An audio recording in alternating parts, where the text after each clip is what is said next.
action not too far away this afternoon. Hang on. Oh, Hang on. We're going to play this song Hang because on. we won't hear it too much during the course of the year, I wouldn't think. And you have to hear it once against Gelong. The old dark navy blues. Well, they're the side that you reckon weren't any good, Smithy, and they knocked us off. Yeah, well, they never give us a look in, to Hey. be honest. So, Right, yeah, that's enough, Steelo. Enough's enough. You're exactly right. Let's Good get on back you, on mate. the ball. As I said, round 4 action this afternoon coming to you from Winter Reserve here. And Faces and braces. Faces and braces oval. That's what we're going to say anyway. We could be wrong. We don't know. But Belmont Lions are taking on their neighbours, East Gelong, this afternoon. Mark Lamo Shield, I think they still play for, don't they? I think they do. So there you go. That's been ongoing for some balls for plenty of time. So another good trophy that goes either way this afternoon, and looking forward to a pretty good round of football. As I said last week, again, some really close results. The only blowout being the Winchelsea Blues, far too strong for Corio out there at the Gun Club on Saturday night. So that was probably the only shock for the round, I would think. And welcome to you this afternoon, Grub. Thank you. I don't think that was the only shock. Well, I don't think any of us gave Valpo Seal a chance to go down to Wereby and beat Wereby. But give credit where it's due, they did just that. But, yeah, it's great to be back here again today. And we've got two of the best sides in the comp at the moment. One's undefeated, one's only lost the one. And that was only by a couple of points as well. So I think we're in for a real beauty today. These are two good sides, and I reckon the footy will be great to watch. And also joining us as per usual is Archie. Archie's back in the chair, and Arch, the Thompson Tigers probably couldn't get it done last week, but I suppose when you kick against the breeze for an extra 18 or 20 minutes... 23. Well, there you go. It's going to definitely favour the other side, you would think. Yeah, it was thanks for welcoming, by the way. But no, it was definitely a very interesting and entertaining game nonetheless. Yeah, it might have been a little bit unlucky for Thompson, but that's the way it goes in football sometimes, and I'm sure they'll have games this year where they get lucky and the other team don't. So, no, I'm really looking forward to see how Belmont come out today, because how good were they last week, and East Gelong just narrowly going down to North Geelong last week as well, so it should be a really good hit out. Yeah, I don't know whether we'll have that much discrepancy in the times that a side gets to kick one way and an extra 20 minutes. Yeah, well, it definitely makes a difference. And as I said, just walking out to the ground, there was definitely some favouring of that breeze going to that bottom end where most of the goals will kick last week. It was definitely a 3 to 4 goal breeze, but I don't know if it would have been the result in the end. But it could have made the game closer. Yeah, no, as I said, it was definitely something that wouldn't want to have again, especially going through the course of the season. But as I said, we move on this afternoon. Some good games of football again this afternoon. I suppose that we go out to Bannockburn. Grub couldn't get the job done against Invali last week. And Geelong West again just probably fell short against Anarchy out there. So this is probably a game where both sides would consider themselves a chance to win, but they definitely have to put a win on the board to try and get themselves up and running for the season. Yeah, well, both sides need to win, even albeit it's very, very early in the season. We saw West a couple of weeks ago against Winch, and I suppose that the best you can say about them that they were good. They weren't any better than good. They weren't any worse. They got 2 or 3 goals in front. They were able to play a game of footy which wouldn't let Winch back in the game and give them a chance to steamroll them. But I thought they were okay. You know, I tell you what, I think they'd love to still have Viney and Gin there, a couple of big blokes. But, look, I thought they were good. And Bannockburn were good as well. They didn't go down by much in the finish. It was a good game. It was terrible conditions. You know, it was a magnificently put on day. I heard a few people say, oh, why don't other sides get a go? Well, you know, Anzac Day belongs to Bannockburn and Invali because they do it so, so well. I think they deserve it. They put on a great game, a great day. Bannockburn fell just short. I think they're probably... Geez, I'd love Kieran Fulton back if they could find him. Gee, he would be so valuable to them. I think I'm going to... It's at Victoria Park, isn't it? Yeah, it is at Bannockburn. Yeah, I'm going to go Bannockburn on their home ground. Arch West have been, I suppose, a team. It's actually probably like most sides. They need to find avenues to goal. Most times they get a fair range or a variety of people kicking goals. Last week Blair got 5. He'll need to do that again today if there's any chance against Bannockburn. Yeah, exactly right, Dale. And I think one of the keys to them is they do have a couple of options down there, those big leading forwards, where I think when we went out there a couple of weeks ago, the big difference between them and Winchelsea is Winchelsea were always going to the same It was always Indy Parish trying to go down his throat. So then just having those options, if one bloke's not having a good day, you can always swing it around. So yeah, I think similar to what Robbie was saying, I'm going to go, I'm actually going to go GWS and GWG in this. I think they're going to bounce back, and I think that, Bannockburn played really well last week for Anzac Day. They do put on a really good day out there, but I think that, they're going to win this one, GWG. Just on that, with your big forwards, West have got a bloke that played up the ground and played very, very well too. But I think one of the most dangerous small forwards in the competition in Braden Mitchell. So I don't know what's his best position, because he played so well up the ground. He probably, you don't know, but I think to score goals, if you're not scoring them, I think, because he's a prolific goal kicker. Well, he was initially before he went to Gravedale, wasn't he? He was one of their better forwards, I suppose. But as I said, I think they need to have him forward. As I said, I suppose if you're going to kick winning scores, you need the blokes that are the best going to serve you down there, and he's one of those blokes that can actually turn a game fairly quickly. He is a good, reliable kick. But again, a bit like the same game with Winch, you have Brown in their forward line for 5 minutes. Maybe he could have taken a mark. Maybe he could have changed the course of the game. There's a lot of things in football that mean maybe, but if you're not going to try something, you need to. I think you've got to try these things and just see what turns out and what's the best option for them. But I think they're going on like OK West, but again, like most clubs, were just lacking just that one extra tall forward, really really big one. Yeah, and with Caleb Brown at Winch, I know I said it a few times, and people probably think, but when you think about it, I still think they should have done it, but it's a big decision because he was playing so well up the ground too. He was one of the instigators of getting the ball in. Maybe if he went down there, they couldn't have got it in as much, but I think I still would have tried it, yeah. You got to rob Peter to pay Paul sometimes, yes. And as I said, nothing ventured, nothing gained. But look, I think Bannockburn at home, probably a little bit too much to lose out there this afternoon. I see Aaron Sellers in their side, so obviously he beat his charge that he was up again last week. There was 2 or 3 people from the weekend that actually were going up, but he looks like he's in their squad, so he must have got the all clear from that hip and shoulder, I would think. Yeah, unless I don't know. As I said, you don't hear much about the tribunals, but with today's rules, I just thought I don't think he meant to do anything wrong, but I think he got him high. Yep. And usually you go. You know, I go back to Bowie Collins, got 6 weeks for breaking Matty Mitchell's jaw and had absolutely no intention to do so. Yep. But they're the rules these days. So if he's playing, he might find himself a little bit lucky, even though I'm glad because you knew that it wasn't intentional. Yeah. And you did say at the time, Grubby, you thought it was actually a very good bump, very well executed. Well, I thought so. But then when you look at it, it went a bit high. So that's our first game. The neighbours are playing each other out there this afternoon. I believe it's Ladies' Days out at North Gelong. So North Gelong, they take on Corio. North Gelong have definitely shown a vast improvement so far this season, are one of the undefeated sides. They take on Corio. And after last week's performance, I think they would be looking to change things around very quickly. So do you give them any chance out there this afternoon, Grub? No, I don't, and I always do give them a chance, as you know. This is a big test of character. To go out to Winchelsea and get really beaten badly out there, that's a big worry. So, but I think they have got the character in their coaching staff and in their players, and I know they'll fight back.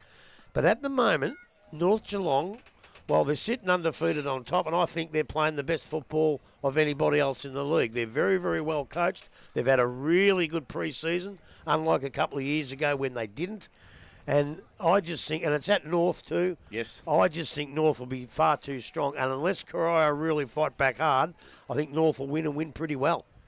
Corio obviously rely pretty heavily on Joel Bennett to be kicking their goals. Van Ewan, the big fellow that plays at full forward, I don't think he got too many last week, but they've got to find some avenues through. And as I said, it seems to be the feature for most clubs at the moment. They've just got to find avenues to be able to score goals. They obviously get it down there enough, but can you see any options that they might be able to use to help them out? Yeah, exactly right, Dale. It's all about linking up with the mids and being on the same page as your forwards. I think the best way that I can describe it was a couple of weeks ago when we went out to West and watched.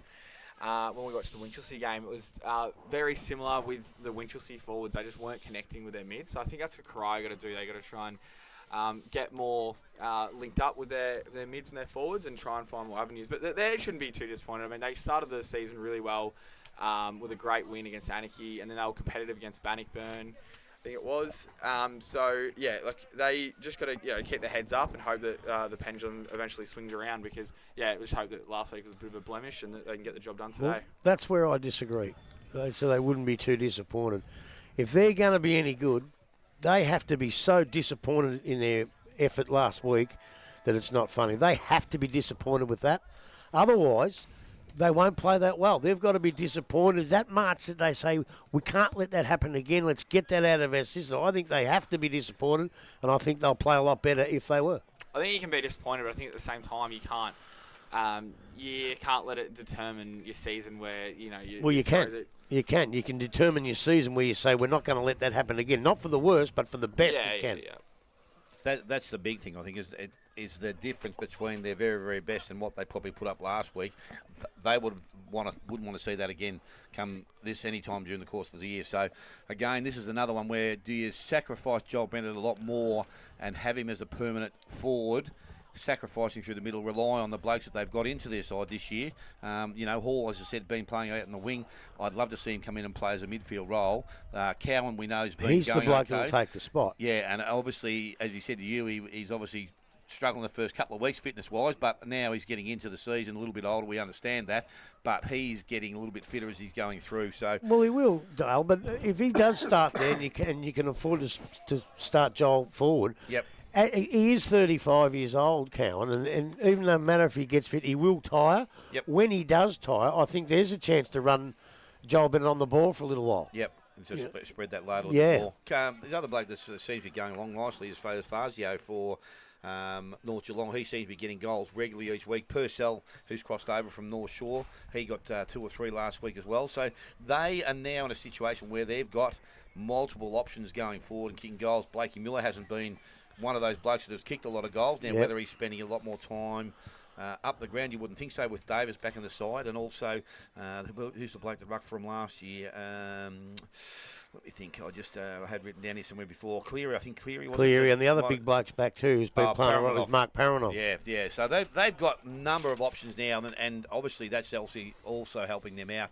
And as I said, when you're 3-0, you can't be doing too wrong, especially when they've had beaten East Geelong last week. So exactly. That's a pretty good start to their season. The one player that you've probably left out so far is the bloke that I think in time, and maybe a short time, could possibly be the best player in the comp.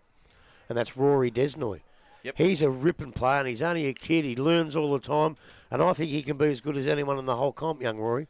So he's got, from my point of view, as I said, we've seen him a couple of times, hasn't really set the world on fire, but as I said, he speaks to all the coaches around the league, and he's one of the first blokes they pinpoint as an opposition coach. So obviously he does carry himself pretty well, and it's only a matter of time, as you said, Grubb, and he's going to really set the world on fire. So another game out, there's the Gun Club again this year, well this afternoon I should say, is Winchelsea taking on Anarchy.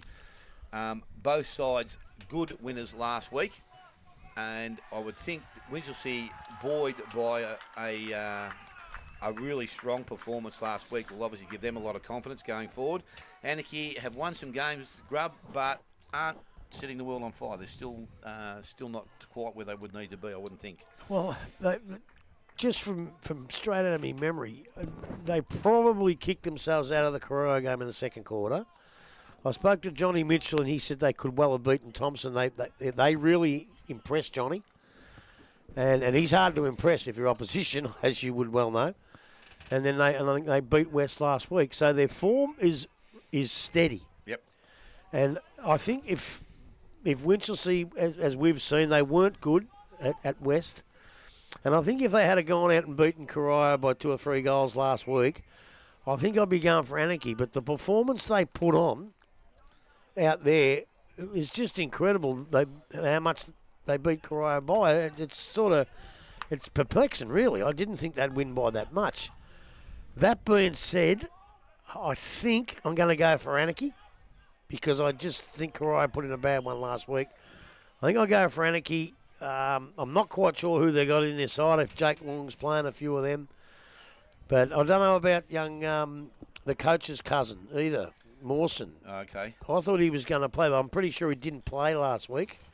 And he's a good kid. Anarchy at home will do me just. Sorry?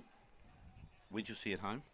Who's playing at home? Winch's Oh, it's at Winch. Yeah, at the Gun Club. Oh, shit, I might have to change that. We'll give you time to think about that. Arch Bosley seems to be now finding his feet. He came in the first year and struggled to kick goals, being a South Belmont player who was renowned for kicking goals. Just the last couple of weeks, he's put his hand up and he kicked something 7 last week, and I think he got 5 the week before. So he seems to have found a little bit of a niche in that area for him for the Anarchy side. Yeah, obviously, Dale, coming from the GFL, it does take you time to get to the standard of the GFL. People think just because you play such a high level of football, you're going to come down and dominate. But sometimes, because it's a different style of football, it's not as quick. It might be more contested, more in and under. It actually takes a little bit. So yeah, I'm not surprised that Bosley has taken a couple of weeks. But yeah, he's going to find his form now, and yeah, I could see him being a prolific goal kicker for the rest of the year. I think as well, you've got to put a little bit down to Jake Mawson here. Last year, as you say, everybody thought he'd come down and kick 100 goals and all that sort of stuff. But he's not just a mark kick player, and obviously Mawson knew this. So halfway through the year, or whatever time of year it was, he brought him out to centre half forward and up on the ball to give him a bit of freedom, give him run around a little bit, and there's his confidence. And I think he will be a superstar by the end of the year. I really do, because he's a good enough player to do that. And once he settles, and as I say, I think Mawson's given him every opportunity to be able to play his best football, which is good coaching. And now Bosley will reward him and the club, I think. So with that, Grub, we're just talking about Mawson coming in and out of the side. Is he? I thought he was coming down and playing permanently myself, but obviously don't think he is. Not last week. And Long's another one. And now he was back in last week. I haven't been able to go through their list this afternoon. Again, that must be pretty hard for that continuity of football when you're getting blokes that are coming in for 1 week and then disappearing for another 2 and 3, and in between just trying to manufacture some players to come back in. And obviously, probably not going to be at the same quality, but again, provide a performance or a level of performance that's required to be an opposition side. I think the hard part of that is the fact that you haven't got control of when they play. If you had control of when they play, you could pick your opponents and say, we need them all here, and all right, we're going to play North Gelong at North, who are going, well, all right, we might not win that even with them, we might leave them out. But they've got no control. Yep. I think young Davey plays at Port Melbourne. Yes. If he doesn't play there, he goes down to Anarchy. But they've got no control of when they want to put him in, so they get them all when other people say they can have them. And with the point system, they may not be able to play them all together anyway. So it is a hard, tricky situation, but by crikey, it's a better situation they were in 2 years ago when they'll never won one game and getting belted every week. Yeah, that's the thing. I think to being competitive in games of football, and obviously having those players come in just to provide that little bit extra, does make a bit of a difference out there. But again, the time that they spend at the club, as I said, they're definitely making the club better or making the club better. Let's hope they can get a few more games in before the season ends to get them through. I'll tell you who they will be very, very worried about. The fact that, what's his name? The other bloke's gone to amateurs and has absolutely killed them, Sammy Lloyd, yeah. Oh, how would I tell you what? We only played 3 or 4 games for Anarchy last year. Yeah, and the ones we seen, he was magnificent. Was he? Yeah, he played a game against the Belmont Lions one day, and if he didn't have 40 possessions and I reckon 38 of them went straight to his teammates, the other he might have mucked up 2 for the day. He was just sensational. Oh, yeah. And I think at that stage, Dalhouse was just playing reasonable footy. Yep. And he brought Dalhouse into the game, and ever since, Dalhouse is in the top echelon of players running around today. So was he playing somewhere else, Lloyd, last year? Yeah, well? Deniliquin Rams. Yeah. Gotcha. But now he's come to Amateurs. Amateurs coaching, isn't he? Yes. Yeah, he's assistant coach, I think. But head coach. Head coach. No, he's a real man. He's the man in charge. So tell you what, he's a good player. Yeah, he could definitely knows his way around the football field. There's no doubt about that. So another game which probably, if we had said it last week, wouldn't have drawn too much attention to it. But Belpost Hill got over the line last week, and they take up Thompson, or play Thompson, who were defeated, and would obviously look to be rebounding to somewhat. So Belpost Hill's a little bit of confidence under their boot. Grub, can they continue on this afternoon against the mighty Thompson boys? Well, they most definitely can continue on to be competitive, yes, especially up on the hill. You know, they started off the season not too well. I like the fact that when you look at their best players, if they're right best players, a lot of them were young blokes rather than the older fellas coming back. Yep. You know they'll kick in and play well. But I think Dylan Whitney and Cozzy are in the best. But a lot of the kids in it, if they combine well with the older players, they will be a formidable opponent, especially up at Belpost Hill. Thompson, on the other hand, I don't think they played too badly. I thought they shouldn't be that unhappy with their form. They've still got blokes to come in. And I think they'll just put that one down to, well, we'd have liked to won it, but it doesn't matter that much.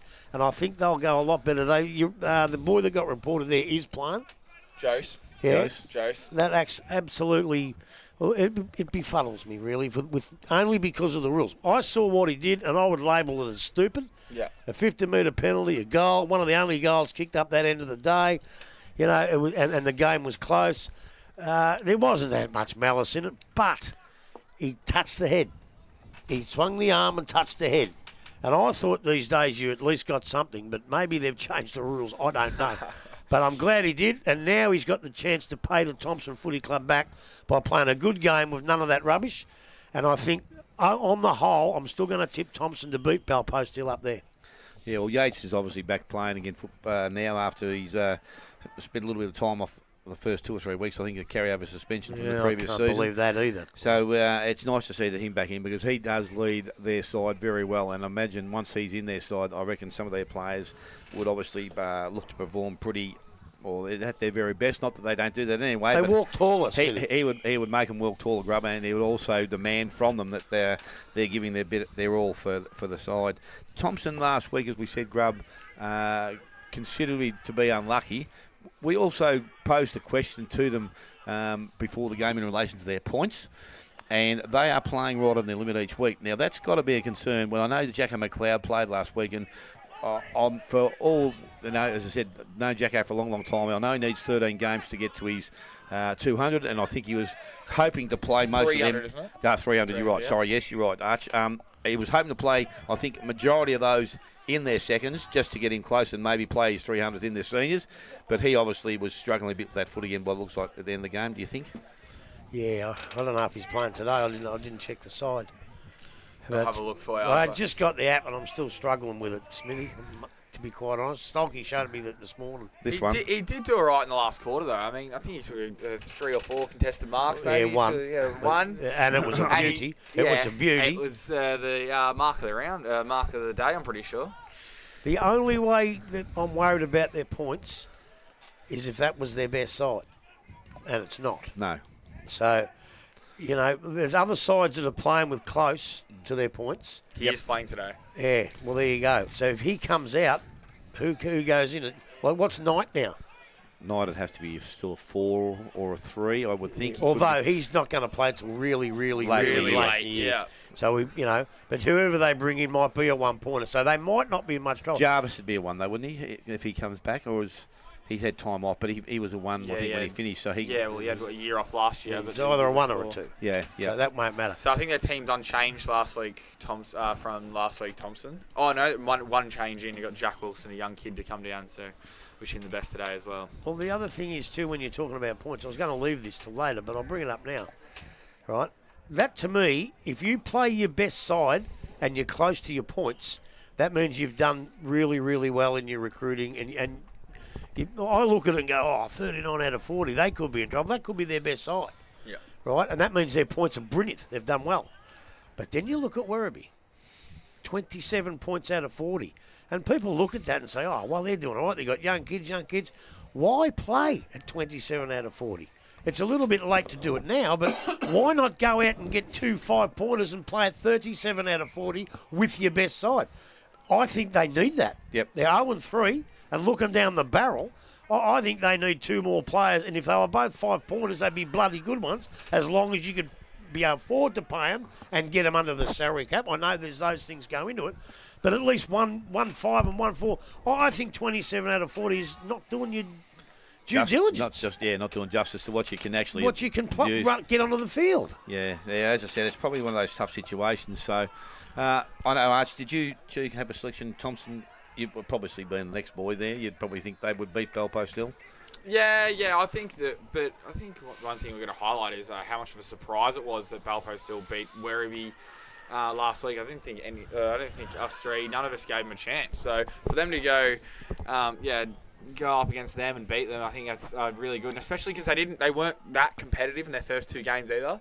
So for them to go and beat, a side that, I think we all thought could have been contenders at the start of the year, and it really leaves Wereby in a tough position as well. But no, I definitely think Thompson should get over the line today. I think players such as, Kamaric, who started to come in the game last week, you can just a glimpse of what he could do. And we did speak to Paul Lynch, and he said how they were going to manage him through, to get the best out of him with the minutes. But no, I think he'll be very similar tonight in the way he moves, not such as an aerial presence, but just around the ground. I think he'll be really good for Thompson. I think their ruckman, Geordie Cam, I think he faded out of the game a little bit. I think when he stays more in the game and he doesn't fade away, I think Hootsman got on the top of him last week, and that's when the game really started to go Belmont's way. So I think if they can stay on top of the ruck, if Geordie Cam can do that, I think Thompson should be quite comfortable winners today.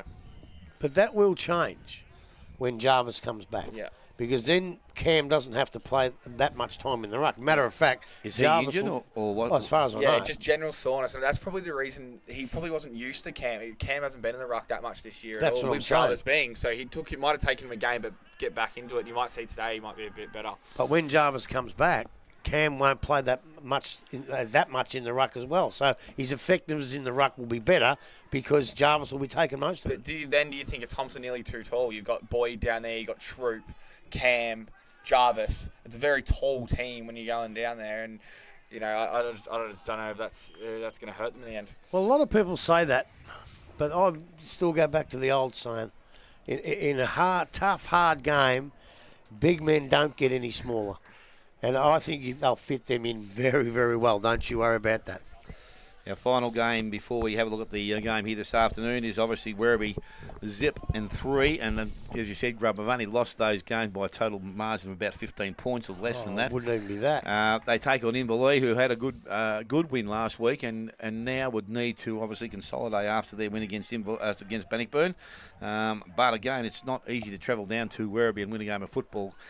How do you think this one's going to go? Well, Balpo still did it. And I think if you remember what I said last week, it's sometimes over the years, Wereby tend to play really good footy against the good sides and just miss out, and then unable to replicate that performance against the side that they should beat.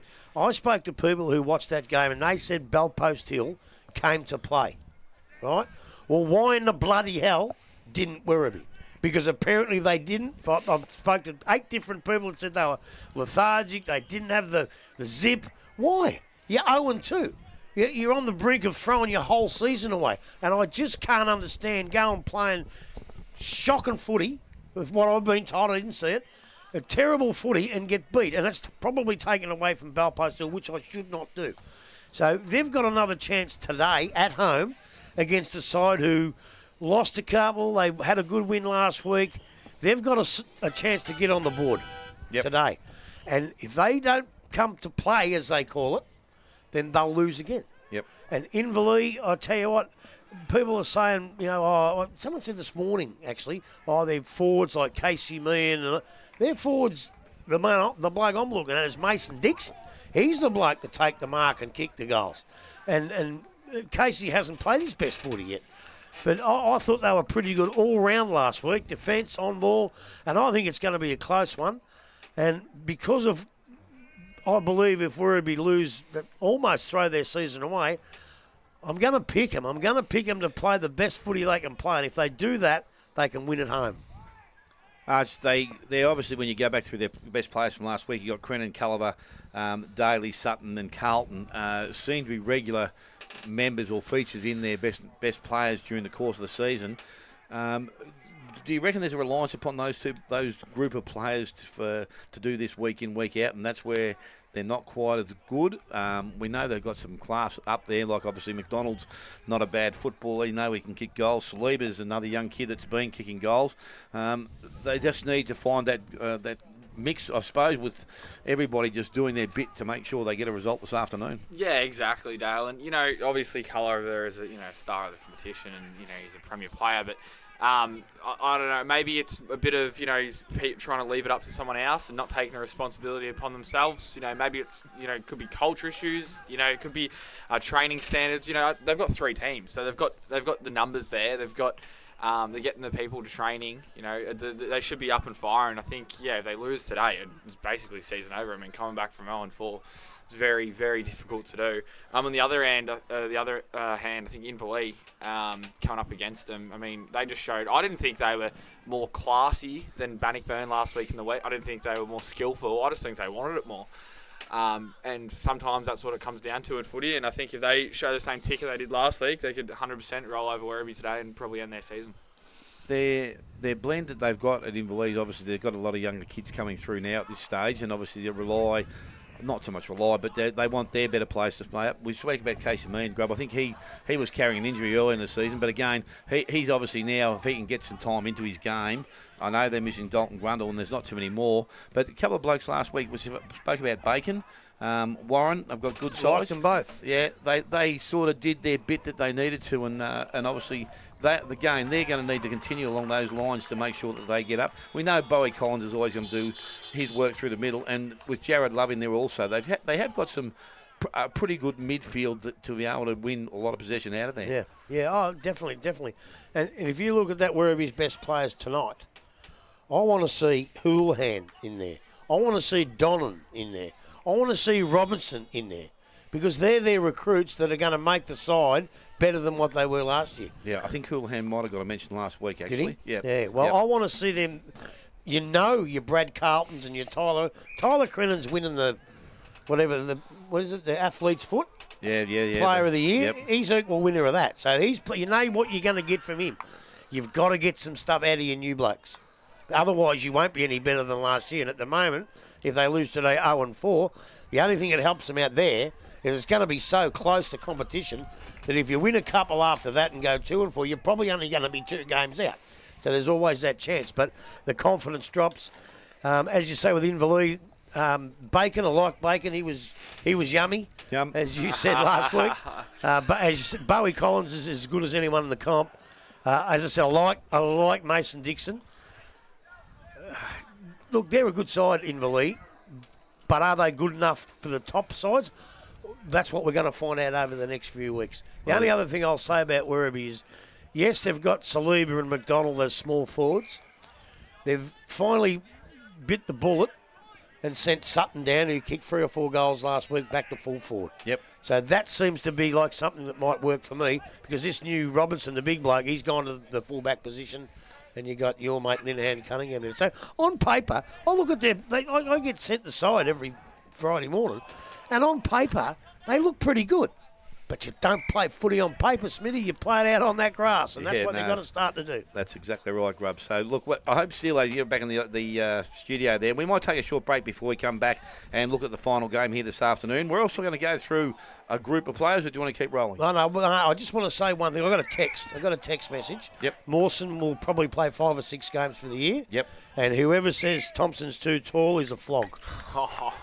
Who do you reckon sent that? Oh, I didn't say that this time. No, John Mitchell. Oh, did he? Well, that's all right. I thought he might have been hearing. But look, we're going to take a short break, come back, and we'll go through the game here this afternoon.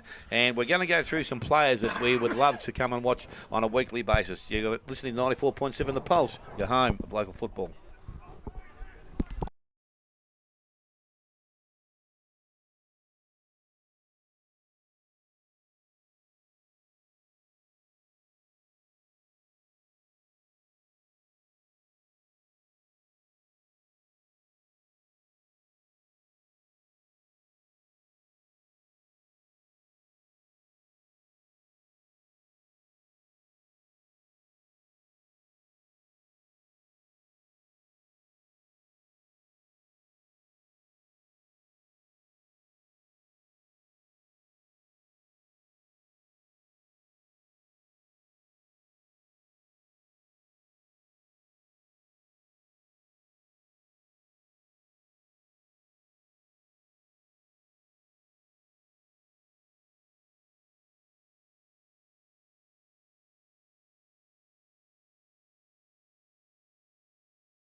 We said round 4 action not too far away. Reserve football has finished here, and the Belmont Lions have been successful by a solitary goal in the game that precedes the big one here this afternoon. We're going to have a look at, yes? Just before you keep going, Belmont Lions and Wereby Central seconds, 1 point. Wereby Central's seconds and East Gelong, draw. Now Belmont and East, 6 points. A goal in it. Yeah. The seconds comp is a bloody good comp too, isn't it? Yeah, it's definitely close. So, yes, it's, well, as I said, I watched it, and you look at it, and obviously the big Evans is still playing out here in their seconds, and he's been their major ruckman for their senior side for some years, but at the present time, young Noah Hootsma seems to be going along okay with the backup out there by Jake Wood, so maybe he's just going to have to hold his ground, and if things get a little bit heavier during the course of the year, I wouldn't be surprised to see him come in. Oh, that's what will happen, but I think what they're doing, planning for St Albans, because I think Big Evans struggles on St Albans at his size. Yep. And injuries. So what we're going to do now, before we look at this final game, as I said, we'll give it its due course because we've still got a little bit of time up our sleeves. We've been given an option to look at some of the better players that we've seen over time. An order. Yeah, well, I'm not Most entertaining. Most entertaining is probably the way to describe them. People you want to go to see play the game of football. Now, that doesn't mean they rack up possessions near there and everywhere, but just someone that you see, Grub, that does the unbelievable and can perform to a very high level. Or that you just like watching. Yeah. So all you people listening who are going to, especially that idiot Mitchell and Stolk will be listening, and probably everybody else listening, they're going to text in and say, oh, so-and-so was better than him, he was better than him. It's got nothing to do with who's better than who. Yeah. It's got somebody that I, myself, Smithy, I don't know how Archie's going to do it, but it's what we like to see. Just stuff that you think, grouse, I love watching that, right? So don't put it in perspective as, he's not the best player. It's got nothing to do with the best players. Some of them are, some of them mightn't be. But it's just what we like seeing personally and individually. Righto, do you want to kick us off, Grub? Yeah, all right. But I've been looking at this all week, and I really still haven't finalised it. And Alex has got a lot to answer for here because I tell you,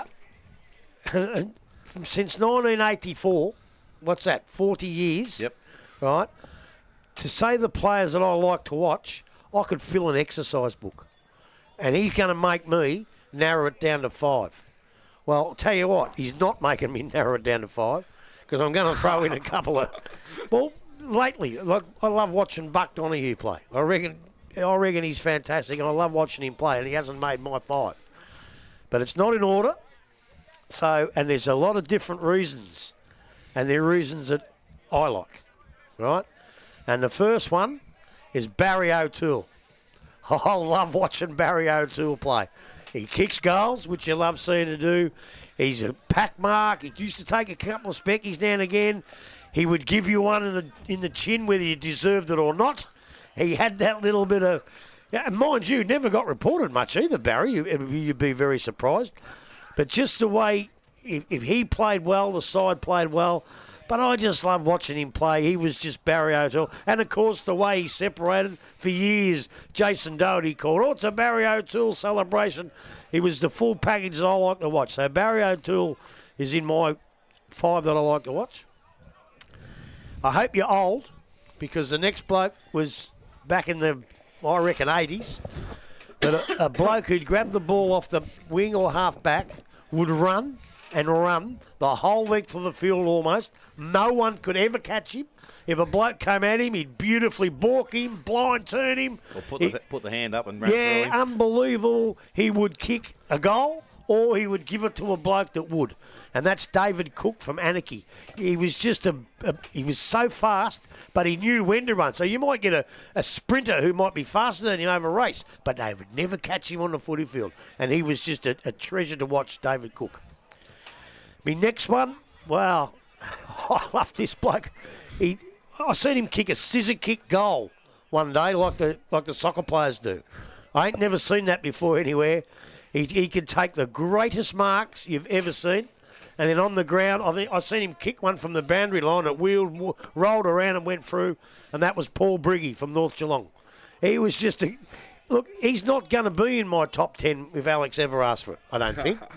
But I tell you what, he's in my top 5 for people I love watching play because he could do things that other people couldn't, that most other people couldn't. How many have I got now? That's 3. That's 3. Yep. Is this a list, or I thought we were still on honourable mentions? No. I never went that far. Right, my next one. I think if I didn't put this bloke in, you blokes, or especially you, Smithy, would be saying, oh, what about your favourite player? But this bloke used to tear apart forward lines. He'd come off the half-back line. He'd kick it 60 metres and just be an unbeatable down back. And then when they needed to win the game, he'd go up forward and kick 5. Love watching Luke Parker. He's not just a great player to watch. He's a great bloke. And I had to put him in my 5 because he's one of my all-time favourite players. And that's what this is all about. Favourites and watch what you want to do. Be remiss of me not to put in a Wereby Central's bloke, as you blokes would know. I think I've put one in all these. But the bloke I love watching was Jason Festuca. You know, I know we're not talking best, even though he won 3 Whitley medals, something that no one else has ever done. But just watching him come around the boundary, 55 out, on the run, bang, goal. It looked like it was a league footballer playing. He did it so well. His big asset was he was quick, but he was at top pace after 4 steps. And that gave him the chance to get it in the pack and just get to top pace and smash blokes out of his way and continue on down the ground. And just one little story about Jason out at Thompson one day. He took a mark 65 metres out. Too far to score. He came in and I thought, he's not slowing down. He's going to run around here. No. He just kept running full bore, straight into the bloke on the man of the mark, bowled him over, kept running and kicked the goal. No one can do that I've ever seen play in GDFNL footy or nearly anywhere. So Jason Festuca was an absolute treasure to watch. There you go, Grub. That's not a bad list, as you said. So, Arch, do you want to have a crack at it, mate? And as I said, this might be a little bit harder for you, but... Well, we'll help you when you... No, I'm gonna get through my list a little bit quicker than you, Grubby. But no, so yeah, you guys might want to talk about the blokes that I name in my list in no particular order. And when I was asked to do this list, I kind of asked around and I said the players that you'd go and pay to go see. Like you go to the footy and you're excited to go watch that player. Not, as Grubby said, not particularly the best players, but the players that you would pay your money to go and watch. So first one, you boys want to touch on these players. Wayne Tyquin. No. Well, mate, kicked 100 goals in a number of leagues in the game. All leagues. Yeah, and as I said, he was one of the blokes that I reckon now could still kick a ball from outside 50 metres. Now, as you get older, the old hips don't swing as well. But he's were definitely still. I've seen him kicking with Matty at Bannockburn a couple of nights out there, and his fluent movement or his hips movement is still unbelievable. So I got no doubt that he could still kick a goal from outside 50. Well, that was his trait. If all full forwards love to stay in the goal square. Yep. But if he was getting beat in the goal square, he would sort of sneak out to about 60 out, and the fullback would relax a bit, thinking, well, he won't kick one from here. Wrong. He'd take a mark and kick it from 55, 60. I watched him play a Super Rules game at the end of his career. He took a mark. He was going to kick it from 55 at Churnside Park in Wereby. He went to the man on the mark and said something to him. Then he went back. What he said to him was, I'm going to try a drop kick. Turn your back, because if it don't work, you're in trouble here. He kicked it from 55 metres, a drop kick, and it hit the top of the post. So it wasn't a goal, but it hit the top of the post. You better roll through your Just quickly get through. So we got Luke Forbes from Sure. Thompson, Simon Calvert from Wereby, Jack Kennedy Hunt from Invali, and Zach Smith, who we have the pleasure of watching today from East we'll Gelong. give these blokes a bit more credit a bit later on as we do during the course of the year. But my 5 were Ryan Closter. East Gelong was a sensation just to go and watch his run, his carry, the way he just got the ball through centre half forward. He was up in a wing. He was down there forward line. Was unbelievable. Kyle Robertson, another one from East Gelong. I always love to go and watch him play over half-back line. Just continued to run. Dan Key was at North Gelong for a short period of time. I reckon he was one of the most silkiest footballers I reckon I've ever seen go round.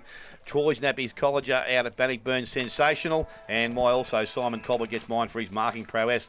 Finals, we're up and away here. Ball has been thrown in the air. Sobe doing the ruck work. Hoochmar's also there from the centre contest. Ball still sits in the middle of the ground. Working hard was Benny Crombie over the top of the ball. He was taken to ground with the ball, and the umpire will come in and take possession of it. So we're just still right or just outside the centre circle. The ball thrown back up again quickly. Hoochmar knocks the ball forward, went towards Thompson. Actually, it wasn't. It might have been Beasley, was it? It might have been, so it was. The free kick has gone to East Gelong. So now the ball from that position is going to be kicked forward by Payne. He goes out wide. Benny Crombie made some space out there on centre wing. Got the long sleeves on. Goes in short. Bearsall kick wasn't great. Intercepted there. Goes back and now runs back into the middle of the ground again. Payne picks the ball up. He was able to get boot to ball. Runs out towards McIntyre. Needs to pick the ball up. Is still working hard over the top of it. Now he picks it up. He's tackled. He did get the ball outside. Has options now, so they continue to run. Mulville with the ball. Left boot goes into their forward line. Nice looking kick, and Mark is taken out there. And that is by Steele. That's the bloke we want to see a bit more of, Grub. Now there's an infringement deep in the forward line. It's going to go to I think that's Nick Sheriff, is it, back there? Yep, he's playing on Smith. Dangerous. Very dangerous to his teammate there. Put him under a fair bit of pressure. They might get away with it here. The ball will be carried over the boundary line, and we will have a throw-in right beside the behind post. So we've been going just on a minute 30 at this stage. A little bit of Keystone Cops comedy capers there, Smithy. Yeah, mate. It's one of those things that you got to bend down and pick the ball up, but you want to get rid of it as quickly as you can. But couldn't do so. Eddie did have trouble. Ball, he was good last week though, Eddie. Hootsmar, a big smash away, goes back towards their half-back line.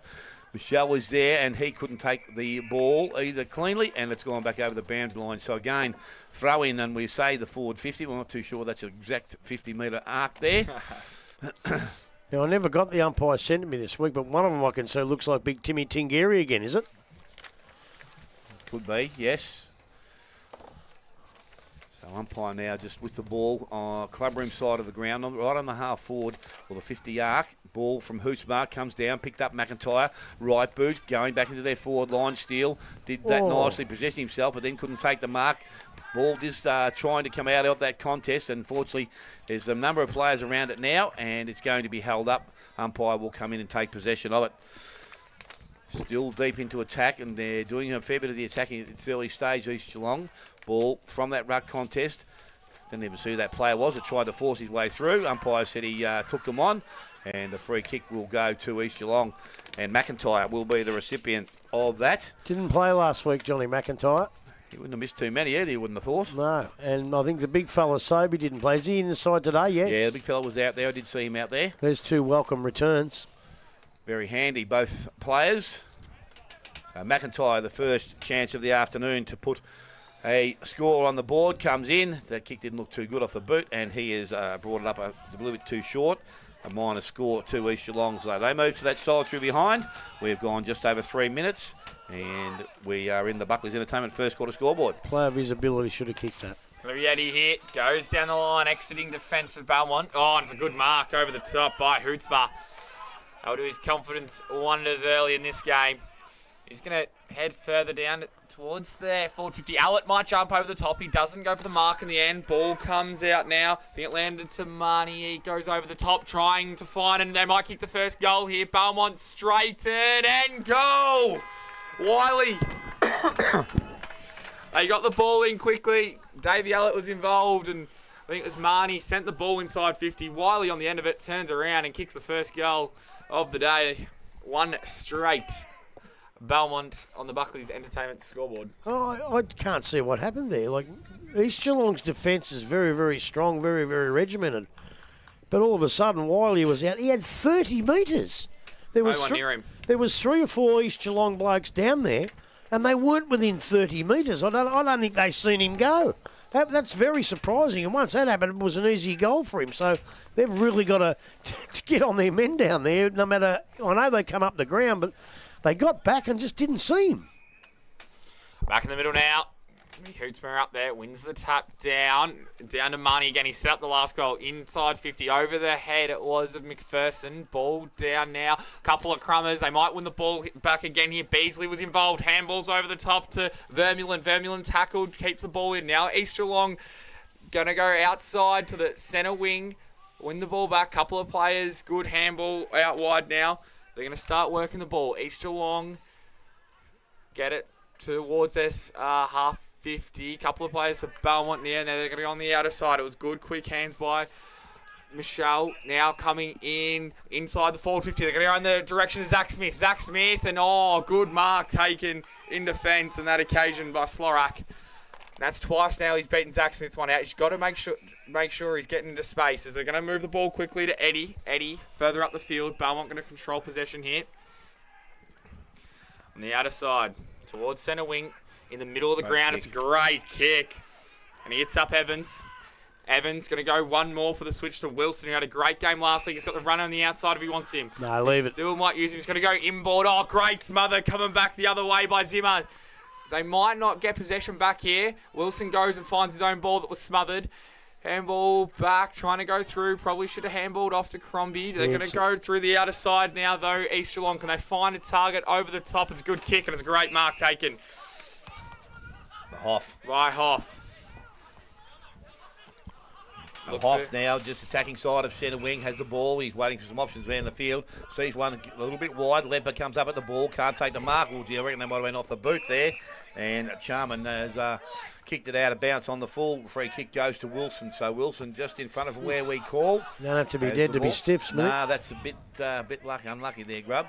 He hasn't got too much down the field, but he's going to go for that longer kick back towards their half-forward line. Gee, the numbers are out there, and they're all with the East Gelong side. Lee comes across, looks back inside, has Crombie, runner outside, and they continue to run the ball. This is through McLean. McLean goes long into their half-forward line. I thought the kick was well weighted there. Player didn't make back hard enough for it. Hoochma just keeps the ball in front of himself. Olsbrook, he goes back, he gets the ball. Handball was turned over once again. So now it's through Vermeulen. Vermeulen off to Michelle. And he goes into their half-forward line looking for Evans. He did nicely with the body. He kept going, Michelle. Kept the ball into the half-forward line. He's got support with him now. Oh, that might have been an infringement, I thought, but from that far.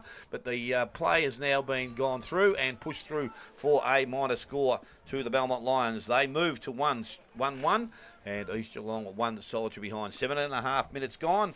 Buckley's Entertainment Centre first quarter scoreboard. He just went one too many toe pokes, didn't he? He should have picked that up rather than the last toe poke. Ball's back in now. Mark in the pocket, deep in defence for East Gelong. Big pack of players, although it was smothered off the boot by Allett and then through the hands of Beasley. Belmont winning back possession here. The ball comes to Wilson. Can Wilson keep the ball in? He can. It was very well done, although it was smothered coming back the other way by Melville. Comes now, and they're set up well behind the ball. It was just bounced out of the reach from McNamara. Although it was good hands over the top. They got it to Slorak, and then it's smothered over the boundary line by Lowndes. So, good contested footy early, and just looks like East Gelong moving the ball just a bit slow for my liking. Grub. Well, what they're doing is their disposal ain't great. They've made a few blues hit down the throats of the Belmont players. They've got to fix that straight away. Back in now. Hootsmart, hands down. It was actually one on that occasion by Sobey, and it's going to be another stoppage. So, 1 goal straight to Belmont and the Buckley's Entertainment scoreboard early here. Coming back, Sobey over the top. Oh, got through there. Here they go again here through Thompson. Goes long down the line. Can they find McPherson? It comes off hands. Allett's there as well. That was won by East Gelong. They're going to come back the other way now. Oh, a little shake and bake move coming from Melville. Back that other way. Oh, well done. And he's putting it in someone's house. Did really well until it hit his boot. So it's going to come back the other way, centre wing, on the closest side to us on the Buckley's Entertainment scoreboard. So the ball now from Crombie. He goes in quickly, goes towards Melville. He's tapping the ball forward. Good work. They get the ball outside to Steele. Steele gets the handball back inside. Lemper gets the running player, and Charman runs towards goal. And that will tie things up again. So Belmont Lions 1-1. East Gelong 1-1. 9 minutes gone. Buckley's Entertainment Centre first quarter scoreboard. Well, they mustn't have listened to me, I reckon, Smithy, because they got the ball on the half-back flank, and I thought, well, if they're going to keep getting rid of the ball to the opposition players, they're going to struggle today. But that was beautiful play, beautiful disposals, and a beautiful running goal. And I better get my sponsorship book out, shouldn't I? Because that could be a contender for who's the goal of the day, Connect-Tel goal of the day. Connect-Tel goal of the day. And there's your first contender, because that was an absolute ripper. One other thing I saw back here when Belmont did go in, a beautiful little handball by James Beasley that got him in there, but they couldn't keep it in there. So we're back with the umpire, middle of the ground. As I said, both sides are 1-1. And we're just looking for the ball to be thrown up now by the umpire, Sobey. Over the top, Hoochmar. Ball comes down. McIntyre clearance. Kicks it back towards centre half forward. Mulville's there. He picks the ball up. Got the handball away again. They've got running options, but they missed their target. They've been able to go back, and this is Lowndes. Lowndes on the right boot. Looks up. Goes quickly. Out wide. Michelle is leading in the race for the ball. Steals there. Tapped it to his teammate's advantage. Picked up at the kick round the corner there by Beardsall.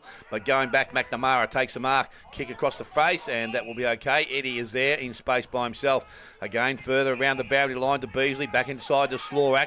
He kicked, wasn't good off the boot, but it had the right effect. Mark has been taken there by Van Meulen, so they continue to run the ball through Thompson now, trying to go to their half-forward line. Good mark up in front there. Wood has taken the mark outside the range, and he looks to go long and quick into their forward line. Ball gets out the back at ground level, going back and working pretty hard. Still, he was at one end of the ground. Now he's back at the other end. Gets the ball, gets one way, kick round the body. It's been kept in the field of play. They've been able to maintain possession of the ball. O'Brien Henderson, he got the ball outside, went towards Mulville. Austin can't get clean possession. Picked up by Beasley, got the handball outside. There's a fair bit of pressure, but now there's some run through the middle of the ground. And this is McIntyre. Player by himself as Lowndes. Looks up at goal. Goes long and quick.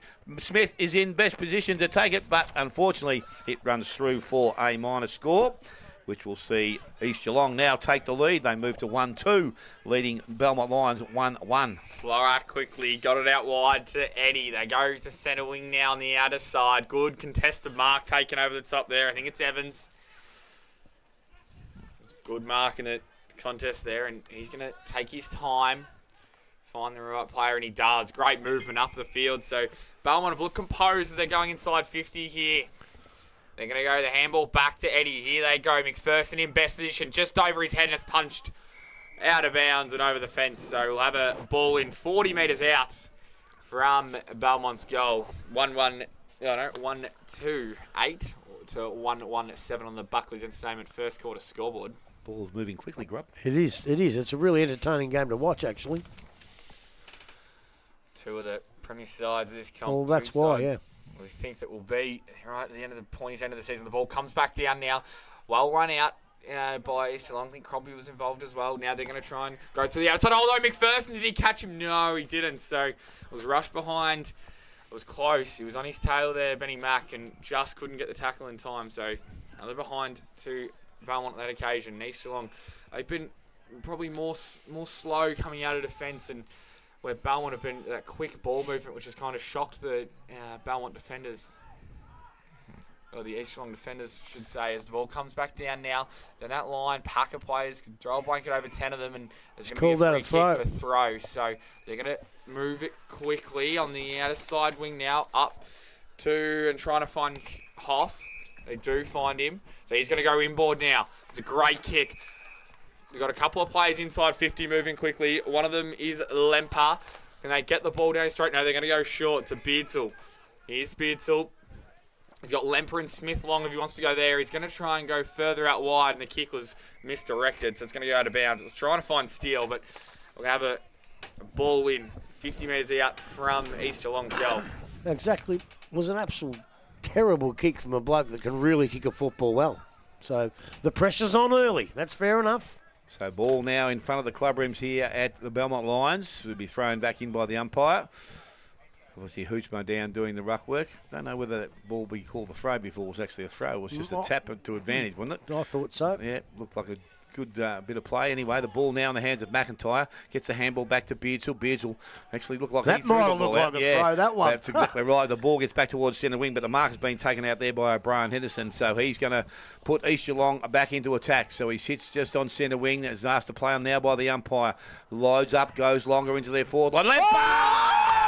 Up over the top. Man fly for the Rumley's pie. And there it was. Ryan Lemper back in there, seemed for this year. We've been waiting for one of them for weeks, and we just got it. Usually Joshy McDonald usually provides that for us, but well, Ryan Lemper has done the right thing here this afternoon. So let's hope he can finish it off to round out this fine bit of play. So he comes in, a kick of about 35 metres, kicks that goal. He likes it, and so does the umpire. He's got his first and the second now for East Gelong. They move to 2-2. They lead the Belmont Lions 1-2. We have ticked over 15 minutes. Buckley's Entertainment Centre, first quarter scoreboard. Well, things weren't really going anywhere, were they? It was just a regulation kick into centre half forward, and up he went, Lemper.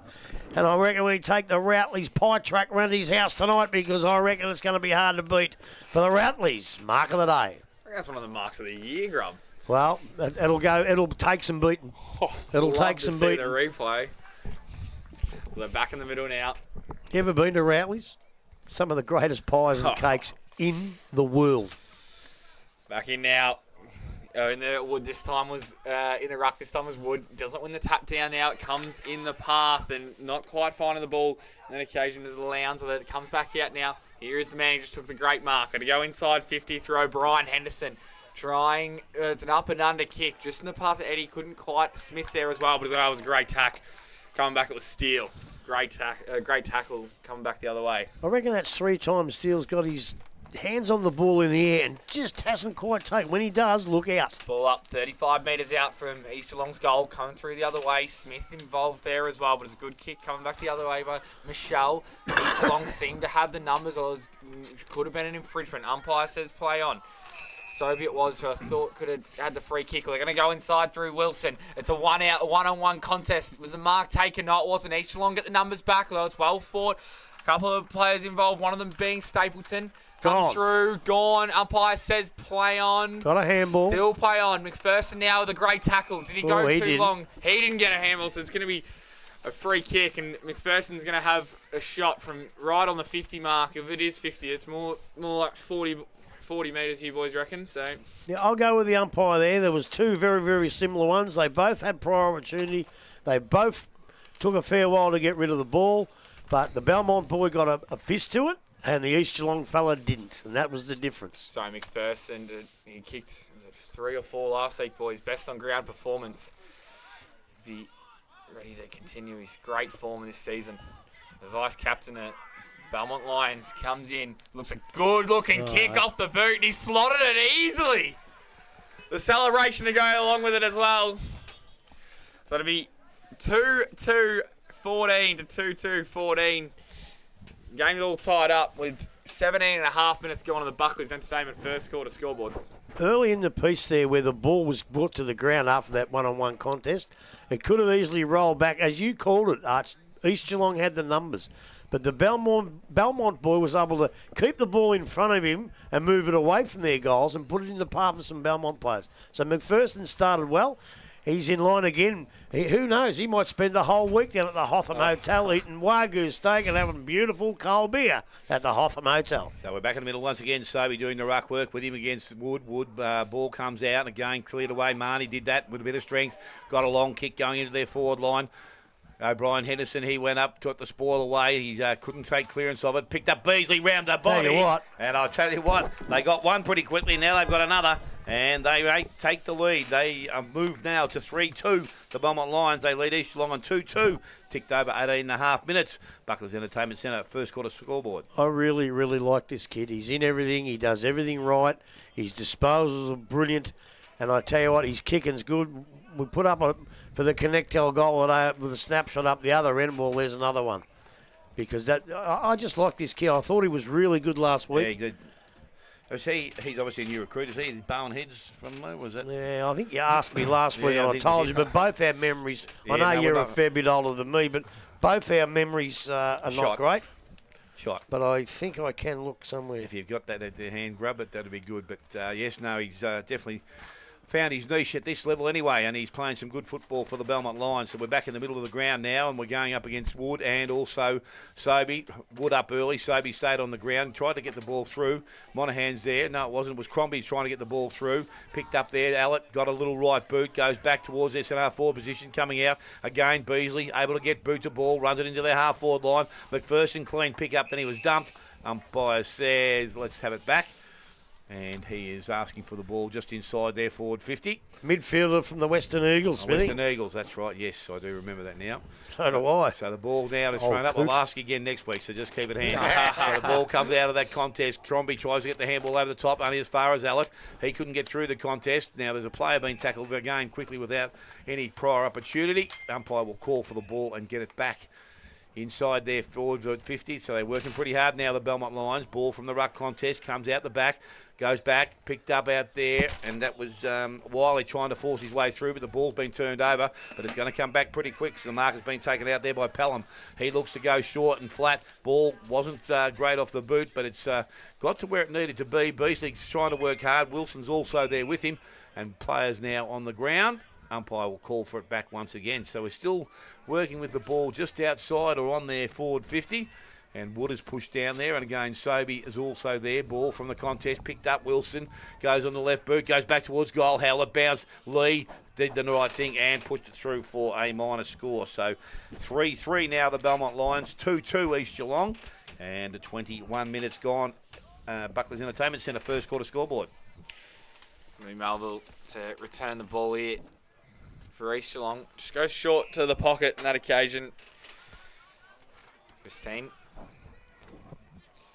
might just chip it around. And this is what they've been doing well, East Gelong, just finding that target. You got the quick handball out was O'Brien Henderson. Now they're going to go further down. Belmont well represented, and the ball might beat them all, although it was nearly a great effort from Steele to keep the ball in. And just quickly, boys, when they went inside 50 before Belmont Lions, I thought it was really good from McPherson just to trap the ball, create a stoppage where you see it shows a lot of maturity as a footballer. A lot of footballers would have just got the ball out and kept the ball in play, but a lot of signs of a really good footballer. You show some maturity and just call the game. We didn't leave the special comments to me, huh? It comes back out now. It was just a little bit of a fumble by Steele, though it comes over the top. This is Eddie, tries to switch, and it goes, falls in the lap of Zach Smith. It's going to be a kick down the field, I think. Oh, no, so it would have been a shot for Zach Smith, no more than 25 metres out directly in front, but it's going to be reversed back down the field, and now Allett has the ball on the outer side. Handball over the top, and in the path of, it was Wiley, kicked the first goal. Now back to Allett. Is he caught? The umpire says holding the ball, so East Gelong going to have a good chance here. Careful, you get 50 here. Good chance here to go inside 50. You got Lempart and Smith down there. They're going to go inside 50, you'd think, right to the tip. Smith leads up now. They're going to go over his head, and it's not a well-directed kick. It's out of bounds on the full, so wouldn't be happy with that one, boys. It's a great opportunity to send them inside. There's a couple of times we've seen some skill errors early on. Must be a very high-pressure game to start. There's no doubt about that. This will be up to Belmont. They're going to go down towards that centre wing position, looking for McPherson. Good effort over the top. Now East Gelong gather the ball through Melville, and it's going to go out of bounds. So 22 minutes. Sorry, Grub. 22 minutes gone on the Buckley's first quarter entertainment scoreboard. Ball thrown up quickly now. Sobey again does grunt contest, taps the ball over his shoulder, but the numbers are there with the Belmont Lions that can unfortunately see that pole just needs to move just a fraction. We've got another rule check, Smithy. Hey? Why was that down the ground? Which one? From here? The one just here. Again, I couldn't tell you, Grub. Doesn't it go to where it was, or should it have come back? Are you saying? Well, he's 25 metres to the worst there, wasn't he? Okay, yeah, well, not too sure. But anyway, ball back in from that ruck contest again, cleared away, and Belmont Lions put the ball back into their half-forward line, but going back, the mark has been taken out there by Payne. He has been okay early in the first quarter here. So Payne now looks at his options. He's going to go far side of the ground from where we sit. That's a nicely weighted kick. Marcus taken out there by Charman. He comes back inside, and again, their possession of the ball has been good to this point. The next kick's the important one. Mulville now on that left boot. Key goes forward. That's nicely out in front of Smith, but Slorak did nicely. Got the handball off to Michelle, and he goes back outside 50. Ball will run to the boundary line. Let's hope that's just going to be a boundary throw-in. And that's what the umpires indicated. Thank God for that. Yeah, like he's paid down the ground, but the more advantageous position would be to give the free kick to this bloke. Back here. I would have thought. I'm not quite sure of the rule. I'll explain another rule to you later too, that the umpires got right and Grubby got wrong last week. So the ball now thrown back in by the umpire. Again, it's sitting underneath Hootsma and Sobey. The field umpire will now come in and take possession. We'll have a ball up taking place. Centre wing on the far side from where we sit, obviously club room side of the ground. It's thrown up now by the umpire. Again, Wood up a little bit too early for my liking. Not too sure he actually went at the ball. It's cleared away from that contest. Goes back. Payne picks the ball up. Got the handball back outside to McIntyre. Round the body on the right boot. Goes back towards the half-back line. Hootsma had got a hand on the ball. Couldn't control it, and it runs back over the boundary line. So we'll have another throw in. I reckon it was a legal block, Smithy. Sobey got his body in position. Didn't divert from his position. Went for the ball, and Wood couldn't get around him. Okay. So it is a legal block, as far as I'm concerned. So we're gone 25 minutes, first quarter. Back in now. Hootsma was a crafty tap over the top. Big bump it was coming back the other way, but it was a good kick. It went was from Michelle. Now ball in the middle of the ground. There's a player down.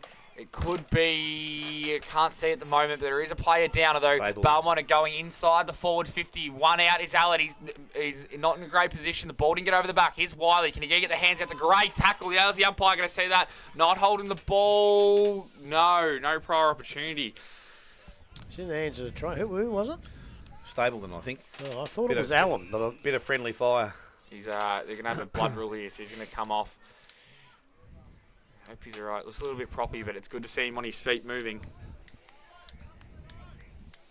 The ball, it was a quick ball movement. I felt that Davey Allett was just out of position in that occasion. He was waiting for the ball to go over the back, and it's always better to play in front as a forward, as we know. Just go up through the interchange, son. Yeah, make sure you do. As Evans comes onto the ground now for Belmont. I think it was Josh Allen, wasn't it? It was. You might be right, because that's Stapleton coming on the ground. Comes down. Hootsma there. Wilson was involved as well. Ball comes out now. East Gelong. It's into the path and might find Lowndes, or just bounced out of his reach, and it's going to go out of bounds. So it was good coming back. It was good coming back the other way from Eddie. I think he's had a pretty good first quarter for Belmont. So we'll have a ball in 75 metres out from Belmont's goal, and an evenly poised first quarter. Ball's back in, on the move. Now Hootsma just goes bang, gets it inside the forward 50. Here's Wiley. Can he create something special for the boundary? He can't as it runs out. I'll give you the rule, Smithy. You get the ball, you kick the ball, and then the siren goes, as happened last week. If it goes through the goals, it's a goal. If it goes through the points, it's a point. If it goes out on a bounce on the full, the ball is dead. Ball back in now, into the path, and snapping from Beasley, and it was just ill-directed. So go out of bounds, and having the ball back in will be Monaghan. And tell you what, boys, we haven't called Ben Crombie's name too often in this first quarter. No, a couple of times early. As the ball was a good punch out of bounds, so from Stapleton on that occasion. So we'll have another ball in. Belmont doing a good job to lock the ball inside their forward 50 here. 35 metres out from their goal now. Now, Hootsman's been good in the ruck early. Gets it down in the position of Allett, and Wilson was there as well. I think Beasley's involved as well. Ball comes over the top. Here's Davey Allett. Can he create something special? Over the top to Beasley to kick his second goal, and he has! And the celebration to go along with it as well.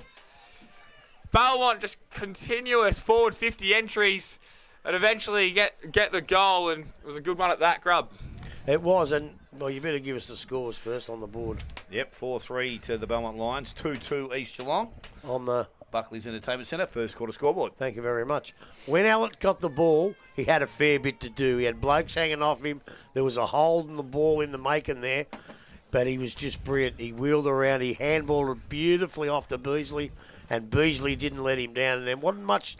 Sometimes you say, oh, the other side could have done anything about it. Nothing they could do. Great football, Belmont Lions. So ball back now in the middle of the ground. Hootsma again tries to knock the ball forward. Can't do so. Went after it again. Now picked up by Evans. Handball, or the ball comes out the side. Now there was a high tackle. Giving away a free kick, yeah, Benny. That's the way the umpire has seen it also. So the free kick will go to Steele. So Steele now on the left boot goes into their half forward line. Missed Wiley.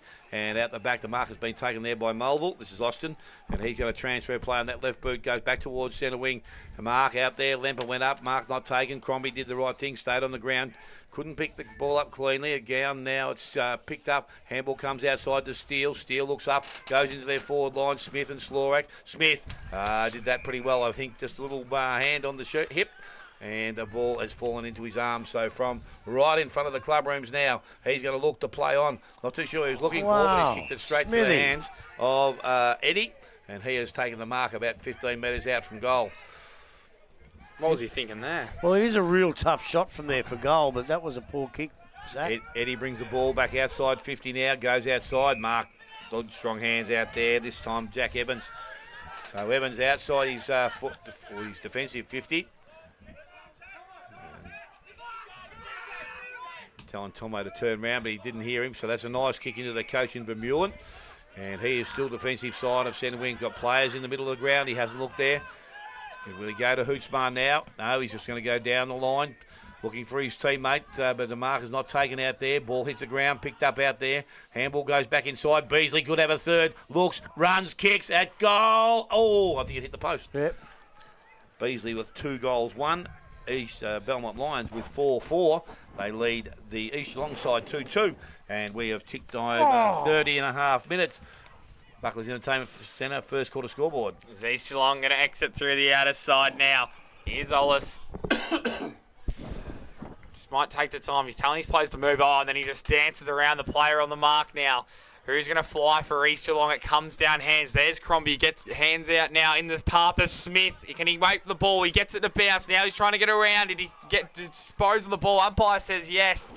And the ball goes the other way. Oh, here go Belmont. Oh, and the siren goes. He's going to have a shot. I think he might have played on. He's about 146 metres out, and he's not going to have a shot. The umpire said he might have played umpire said, on. give it to me, mate. You're not going to kick that. So it's quarter time here this afternoon, and at the present time it is Belmont Lions. They lead 4-4, East Gelong 2-2. Goal kickers, Beasley with 2, McPherson 1, Wiley 1, and for the East Gelong side, actually I've only got 1 goal kicker there, Ryan Lemper. Who kicked the other one?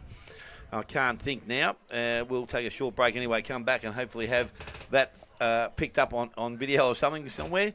You'll listen to 94.7 The Pulse, your home of local football.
To the action here this afternoon. The current position is Belmont Lions. They are 4-4. They lead East Gelong on 2-2. Around their grounds, we've got North Gelong 1-5, Corio 1 behind. Bellpost Hill 2-3, lead Thompson 2 goals 1. Wereby Centrals 1-5, lead Invali 1 goal 4. And Bannockburn 2-6 lead the Giants 1 goal 2. And we have just found out the Winchelsea game coming up against Anarchy this afternoon is a twilight game, so starting at 5:30. I didn't just find that. I knew all along. Well, you could have told me because I didn't know last week. No. But I did know this week. At least we got some scores through. So, Grub, how did you see the first quarter? Well, firstly, those scores don't sound like they're great games at the moment. They're 1-6 and 1-5 and 1-4, so hopefully they'll all improve. But guess what? We've got the game of the round, which we picked, and at the moment it is because we said early, well, when we had we want to watch our favourite players and that, well, this is what you come to the footy for this game. It's a wonderful game. It's end-to-end. Yes, there's mistakes because of the pressure, but both sides are making them. Probably East Gelong made a few more, and that's probably the reason why the Belmont Lions are a couple in front. But, look, I just thought it was very even across the ground. You know, you see a side kick 4 goals to 2, you think, oh, they might be in front of them. But in general play, dead eat. I thought it was a really good quarter. Just towards the end, I thought Belmont probably went into their forward line a little bit better and were able to score them extra couple of goals. And I think East probably squandered some opportunities. A couple out in the falls when it should have been in the goal square maybe. Young Zach Smith, he probably should have had a shot because he's mercurial. He decided to do the unselfish thing and go across the ground, and he kicked it to 2 Belmont players. So little few mistakes, but not too many. It's great to watch the ruck contest, the forwards. Some good players. Like Wilson was okay. Beasley I like. He was terrific. Brad Mitchell, another good player. He's good every week. I thought Vermeulen was steady. He just steadies him and gives him something to... He's like the rock of the side. I know he's the coach. I don't know when the other coach is going to play. Walscott, I don't know if he's injured or whatnot, but Vermeulen's good out there. Benny McPherson started today, as he finished off last week. Allett was good. Slorak was best on the ground. I know that Smith didn't play... Well, he did. He was in the play all the time, but Slorak was... I think he's from Barwon Edge, and he was just fantastic that quarter. Hootsman and Wiley... Patrick O'Brien Henderson, I thought, got a bit of the ball for East. Austin Mulvihill, he's a pretty good player today again. Lemper, Lowndes. And I just think probably over the ground Belmont had a bigger number of better players. But I just thought it was so even. If it continues like this, boys, we're going to have a really, really good game to watch today. I think we've got to mention one of the marks of the year, and no doubt the Routley's mark of the day, unless we see a more special grub than that, I'm not sure, by Ryan Lemper. Grub, it was pretty good. Well, that's probably the best mark I've seen for the year. So, and I'll be telling young McDonald that. So if we do get down to Wereby, he's going to try and have to beat it. But, it gets out. And, of course, when he takes a mark like that, who comes up? One of our great sponsors, Routley's, with the mark of the day. We've had a couple of goal of the day. The Connectel goal of the day contenders, of course. Haven't quite yet had the Kempy Engineering read the play of the day, but I'm sure that we're going to get it. And I just heard a couple of messages. There's plenty of blokes in the Hotham Hotel and the Yards Hotel out west having a few beers. Athlete's Foot promoted its trophies. And thank you for the first quarter from Buckley's. And that's the cornerstone of our league, Buckley's. Absolutely right there on the money, Grub. And as I said, if we can continue to see 3 more quarters of this quality football, I think we're in for a ripping game. And as I said, around the grounds, with the conditions, you would think the kicking might have been a bit better. But Elders Insurance, action. Boys. That's it. Second quarter is underway again. Hootsman up a little bit early. Comes out. McIntyre couldn't get clean possession. Ball now at ground level. Marnie tried to do the same thing. Evans is in there. He's working pretty hard, but umpire has let it run. But now we'll come in and take possession of it. As I said, another ball up inside the centre square, or centre circle, I should say. I'll top it up for the umpires have been very good too. That's the ball from Hootsma, goes back towards centre wing. Out there was Wilson. He was tackled immediately, and again, no prior opportunity to get rid of the ball, so it will come back to hit the umpire again. So we've travelled some 10 metres from that centre circle. Again, the third throw up of the quarter. This time Marnie knocks the ball further afield, comes out towards Murdoch.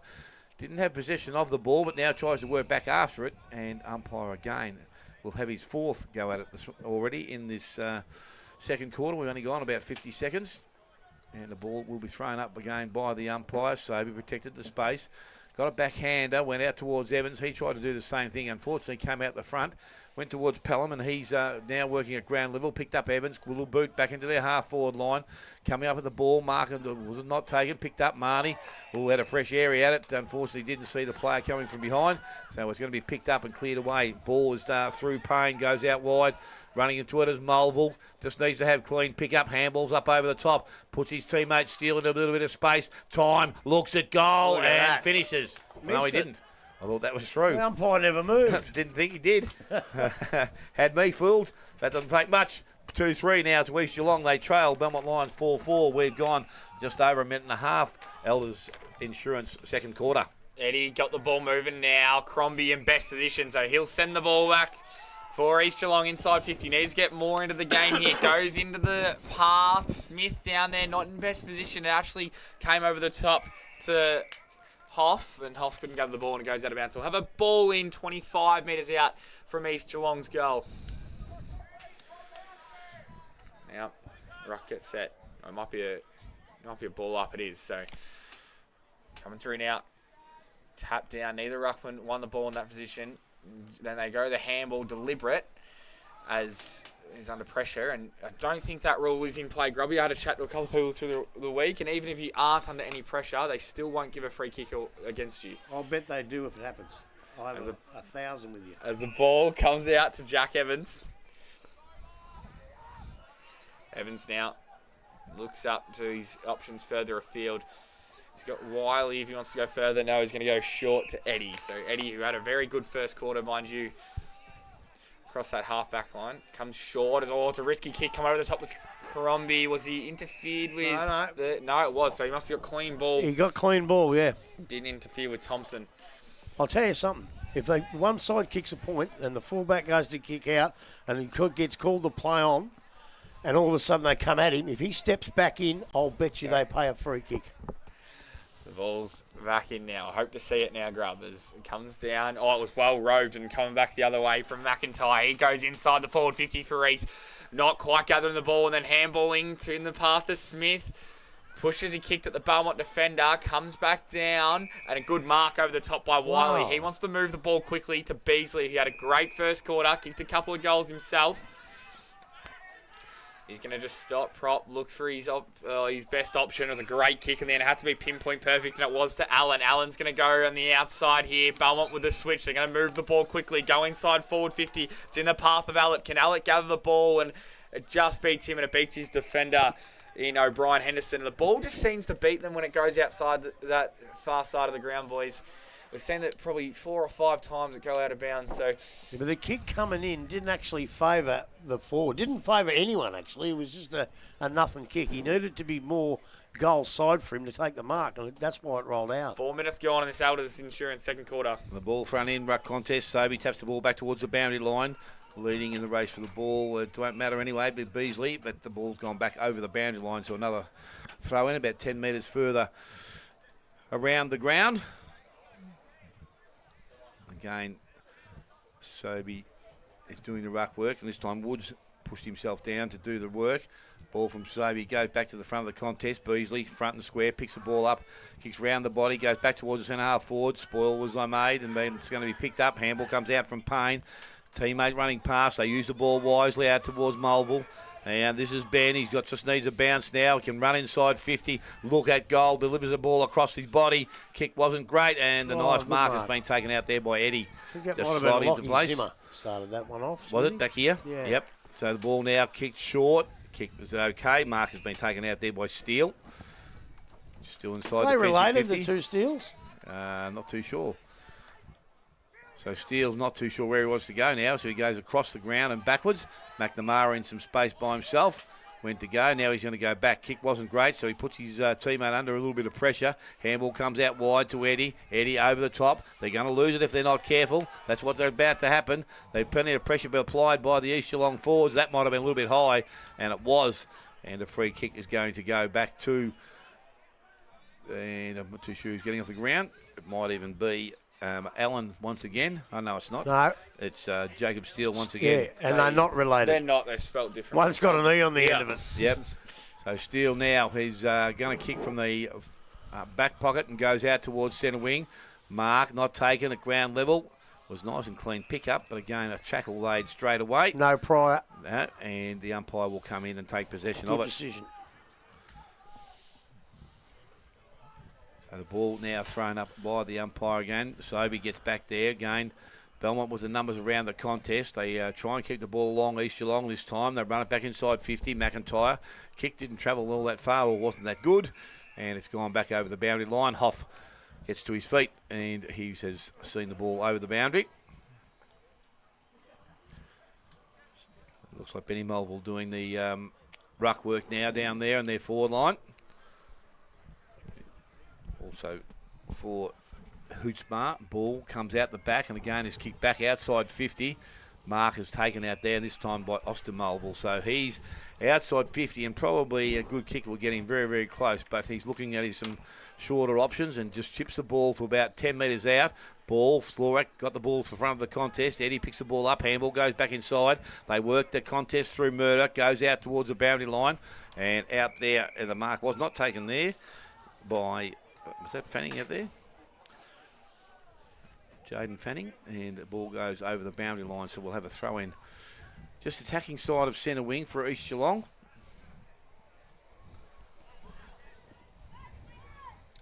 So just umpire with the ball now. Again, Ruckman at it. This time they both missed the ball, and it comes through the contest. Wilson tried to get through, picked up by Beasley, out the back door, went to Eddie, and he loads up and goes long into their half-forward line. Again, good clearance there. It's picked up out there by O'Brien. Henderson got the handball out wide. Put his team under a little pressure, but they've been able to turn the ball over now, the Belmont Lions, and it ends up in the hands of Allett. Allett goes out the back to Wilson. Wilson short, and Beasley had to stretch for it and did take the mark. So Beasley now looks to go into their forward line. Out the back, good spoil there from Lee. Picked up at ground level. Stapleton got the handball out the back, but then turned it over there to opposition player and O'Brien Henderson. He was hit after he kicked the ball. That was down the ground, that. I thought it would have been, but umpire said no, it's okay. And it's Eddie that it's read the kick very nicely. So he's going to put Belmont Lions back into attack. Goes out wide. Mark was taken out there by Jake Wood, and he can go back and shoot a goal now. And he's got a kick of about 40 metres, I would think. How good's Eddie been in this first half as well? One of Belmont's best for sure. Definitely gets a lot of the ball from that half-back line.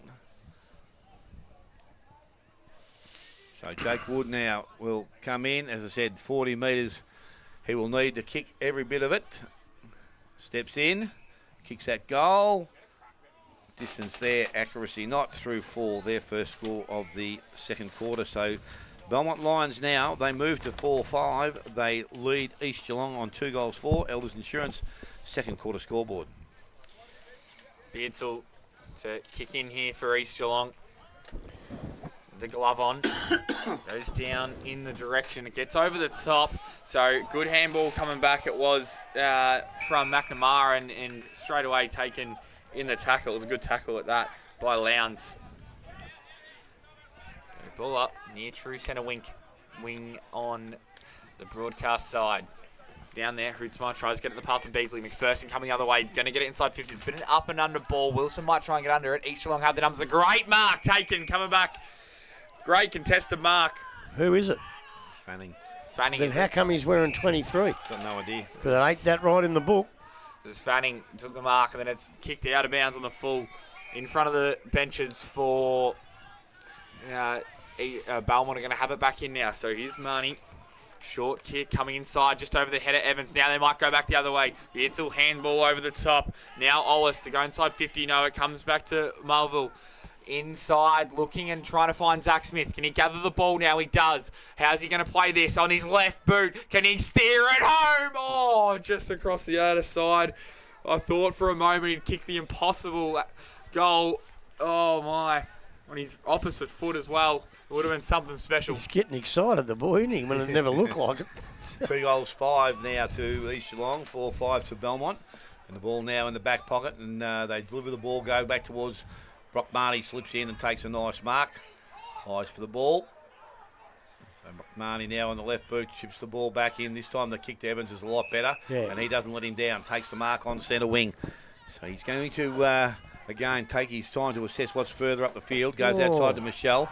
Made it a little bit difficult for him because he had Steele right beside him. Ball at ground level. And there's been a ankle tap there, he said. So the free kick is going to go to Michelle. So he's going to now look at these options deep in their forward line. He's going to play on and be called to do so by the umpire. Goes inside, Alec McPherson out the back, ball gets through. Beasley did that nicely, got the handball back inside, missed the target at ground level, goes out to Olsbrook. He couldn't pick the ball up, Marnie did. Boot to ball, and Sobey standing in the hole takes the mark. So the big ruckman will now just be able to relieve some pressure. A little short chip up the ground. Oh, it was only good. It only has to be good, doesn't it? Because Hollis has slid in, and here's take the mark. Goes out wide to Mulville. Over the top they run the ball now, so they work the ball through Bissenden. He got the ball further afield, picked up by Ben Mulville, goes forward, Steele leads in the race for the ball, but he's got some work to do out there because Jarrett has arrived and he will see the ball over the boundary line and there will be a throw in. So we tick. Young Vicenten, I think he might be Alan Moore's grandson. Okay. I think. I'll check it at half time, but I think he's Alan's grandson. So we've gone 12 minutes second quarter. It is the Belmont Lions 4-5, East Gelong 2-5. And the ruck, Melville, for the moment, gets over the top. Is Eddie. He's been everywhere at the moment. Coming back the other way, Smith. Oh, no! Clanger inside 50, tried to switch the ball. And for East Gelong, I think it's Steele, put his hands up and took the mark, coming back the other way. And it was good pressure by Zach Smith to create the error kick. And he's going to have a shot now, Andrew Steele, from no more than 40 metres directly in front. And has to kick it. So has to kick it. Does. So it's been run a play for Belmont to kick their third goal. East Gelong, he stabs at it, didn't look great off the boot, and he's missed the goal. So it's going to be 4-5-29 to 2-7-19 with nearly 13 minutes gone on the Elders Insurance second quarter scoreboard. Although it's fumbled. Here comes Zach Smith the other way now. Good pressure, gets it in line now. They're coming back east. It's a good tackle, and it had to be from Marnie, and it's going to be rewarded, is it? Yeah, I didn't think there was a lot of prior there. So maybe escaped. Umpire indicated he should have tried to kick it. So well, I don't think he had prior to do that. Maybe a bit lucky. Marnie was nearly smothered again there. A lot of pressure. Now, McPherson fell over. Was he pushing the back? Umpire said no. And then taken without the ball. Although he's given holding. No, he's put the arm the wrong way. So, no, it is going to go the way of East Gelong. So, here's the man who took the great mark before, and Ryan Lempe. He's going to go inside 50 for East Gelong. Down that line. Can someone jump over the top? Oh, it was a great effort, but standing in the hole for Belmont. So, man, he's been, it's been Palin. So, it's been pretty good for Belmont today. So, he's going to go wide now. Try and go wide to go short. And then trying to exit D50 here is Belmont. This is Wilson. Another Bowen Heads ball, I think, Pelham. He's just going to play it safe now and go along that line. East Gelong well represented with the numbers. So they're coming across and making a great... good use for the other way. Crombie now. They're coming back now. East Gelong. They're starting to win more of the ball around the contest. Can they have someone fly? No, again. Pelham. So, just well set behind the ball here, Belmont. But you can tell East Gelong is starting to win the ball further afield. So, just got to take their opportunities going inside 50s. He goes down the line. True centre wing on the far side. Coming back now is East Gelong. They should try and get the ball inside 50 here, and they do. So can they find a target on this occasion? Here's Zach Smith and takes the mark on the boundary. So he's got to take the responsibility. He plays on quickly, snaps back. Oh, no. Well done. Smart footy, and finds his teammate no more than 5 metres out all alone. I think that was his intention. I'm not so sure. So Lowndes kicks the goal, and it's a goal that East Gelong so badly needed. So 4-5-29 to 3-7-25. And great work from Zach Smith on the Elders Insurance second quarter scoreboard. You know, they really, really needed that goal, if not much more of the fact that Belmont made 2 or 3 huge clangers right in the goal score, just outside the goal square, 30, 40 metres out, and East didn't make them pay. And you really got to make them pay, but they've made them this time. They've kept the ball up there in their forward 50, and they've actually made them pay by finally getting the goal. So that East really needed that one because it was the goal they had to get. So back in the middle we go once again. The ball this time's tapped out there, Sobey, and it's intercepted there by Marnie. Marnie chips the ball up over the top. Nice way to kick. The mark has been taken out there by Michelle, and he's going to go. He's asking players to run and move to a certain spot. That's where he's kicked it. Alex in front. Ball from the back. Didn't stick around. Picked up Monahan. Oh, he tackled and dropped the ball there. Tell you what. And it's going to go to Evans, and he's going to be the recipient of the free kick. There's 50. No. Yes, 50, yeah. told you. Yep, we can't do that. So Evans now will go right to the goal line, and a quick response will be put on the board. Well, from what I saw, he grabbed the footy, he took 2 steps, got caught, couldn't deliver it properly, and I think the umpire's 100% right in holding the ball. There was a prior opportunity. So Evans now, as we said, didn't have anybody on the mark, but Fanning has now pushed himself down there, but he kicks his first goal of the afternoon and the 5th now for the Belmont Lions. They are 5-5, 3-6 each long. We've gone 16, almost 17 minutes, Elders Insurance, second quarter scoreboard. I think in our game these days, to kick a ball from 25, 30 to 35 metres out from goal, it's never a certainty anymore. It just never is. But when you give a 50 away like that, even with your dicky knees, you would have kicked that, Smithy. He's right on the goal line. You just can't afford to do that. You've turned a 50, well, maybe even a 70-30, but you've turned it in to an absolute certainty. Yep. Especially all the hard work that East Gelong did to get that goal back as well. So comes back in the middle now, in the ruck. It was nearly one down by Melville and just didn't quite get the preferred tap, and then the umpire's going to pay holding the ball, so reckons that he sat on it. So Marnie's going to have the ball for Belmont. He's going to get the ball quickly, go inside 50, looking for Wiley and finding him. So it was very well done. Quick football just to get the ball, and Wiley's been dangerous in that first quarter. Kicked one of the first goals of the game as well, and he'll line up for his second from 45 metres out.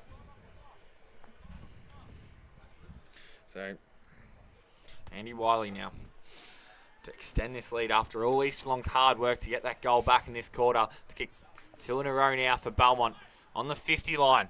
It's a bit of a mongrel going right to the tip of the goal line, and no, didn't quite make the distance in defence. It's going to be Timothy Lee. So he's going to go on the far wing. Marnie's involved there as well. Oh, jumping over the top. Not quite, though. Getting over the back. A couple of players diving in. It's hard football to win, and he's given a dump tackle. So a dump tackle? Dump tackle. What's that? That's you take the... A sling? Yep, sling. Okay. Synonym for it. As Belmont is going to retain possession here. Happy just to chip the ball around, and now on the outer side. We've got Beasley charging up, wanting the ball, not getting it, but creating the space now. It's in the path to Hootsmo. Davey Ellett's there as well. Good fist over the top. Coming back the other way from Timothy Lee. So we'll have a ball in now, 50 metres out from Belmont's goal. They've been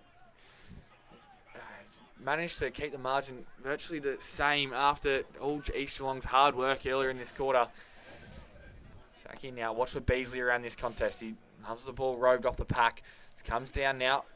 East Gelong win the ball, go to centre wing.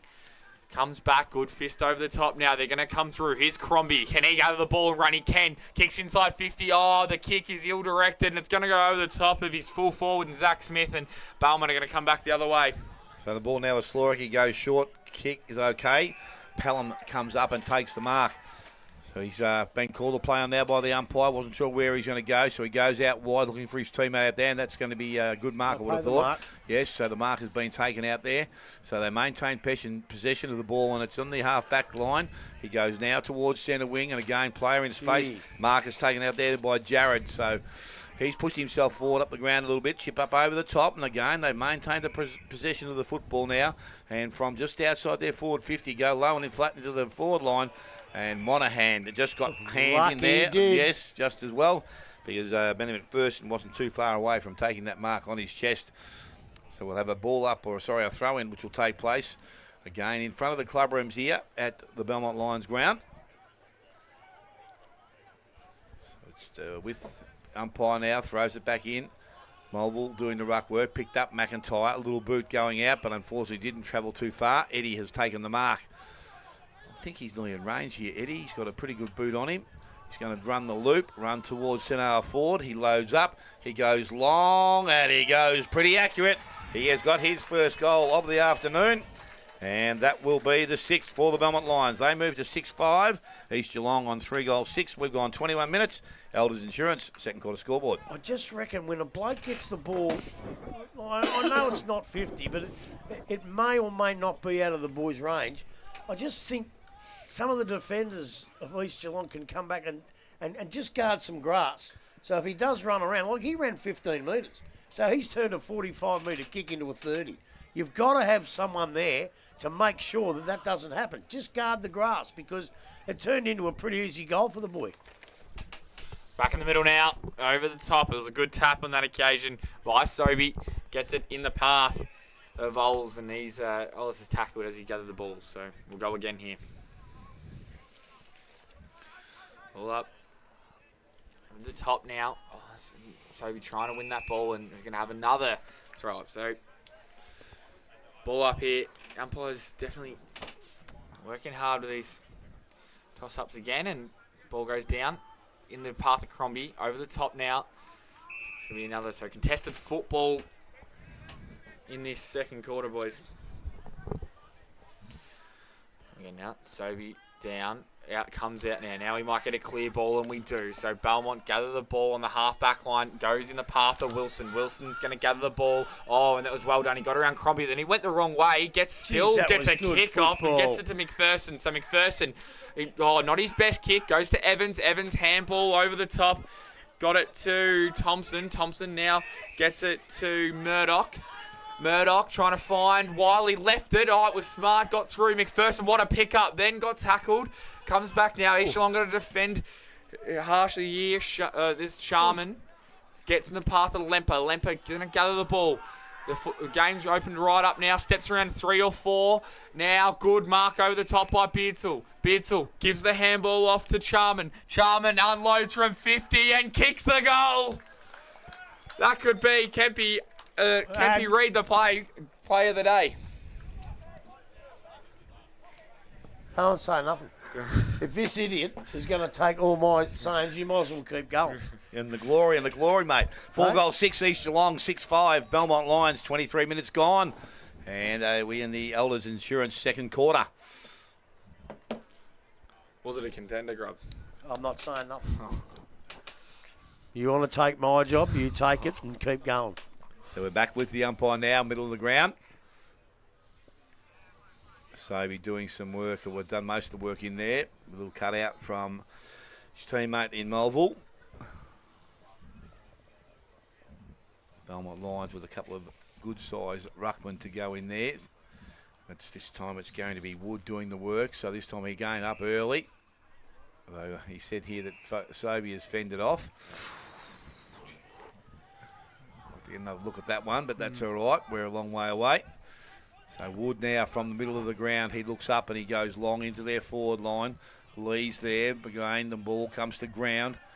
They continue to try and push the ball out, and it's O'Brien Henderson that emerges with it. He's tackled, and the umpire will call for it back. So Hootsman now comes up to do the ruck work. So he's doing the work up against Sobey. Sobey front position. Ball comes out, picked up and cleared away. Nice work there by Payne, back towards centre wing, but it's going to come back quickly by the looks of things.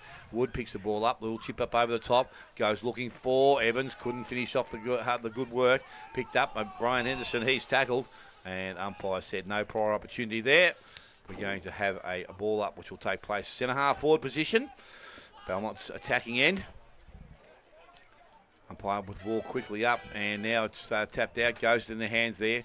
And Beardsall, little left foot kicks, not going to go too far. Picked up by Michelle. And he goes back into their forward line in front. Mark not taken there by Van Meulen. Picked off and read nicely there by Murdoch. Goes back towards goal. And that is a good finish. And he kicks his first goal of the afternoon, Michael Murdoch. It's the 7th now for the Belmont Lions. They move to 7-5. East Gelong, 4-6, 25 minutes gone. Elders Insurance for second quarter scoreboard. It's a little bit like last week with Belmont. They don't let other sides kick multiple goals. They did against the Wind in one quarter, but every time East Gelong get a goal, they're able to manage to get one back. And if East Gelong are going to win the game, they've got to put 2-3 together Otherwise, they just can't catch up. But Belmont Lions have really got that idea that they just work harder and harder when the opposition score a goal, and they come back and score one themselves. It's back in the middle now. Over the top. Sobey gets it down in the path and couldn't quite go to the ball was McIntyre. Now it's going to come the way of Belmont again here. Trying to trap the ball's Beardsall. He gets the handball over the top while he was doing the chasing. Now it comes out to Olsbrook. He kicks out to the wing and it was parried over the boundary line by Sheriff. So we'll have a ball in true centre wing in front of the interchange bench here.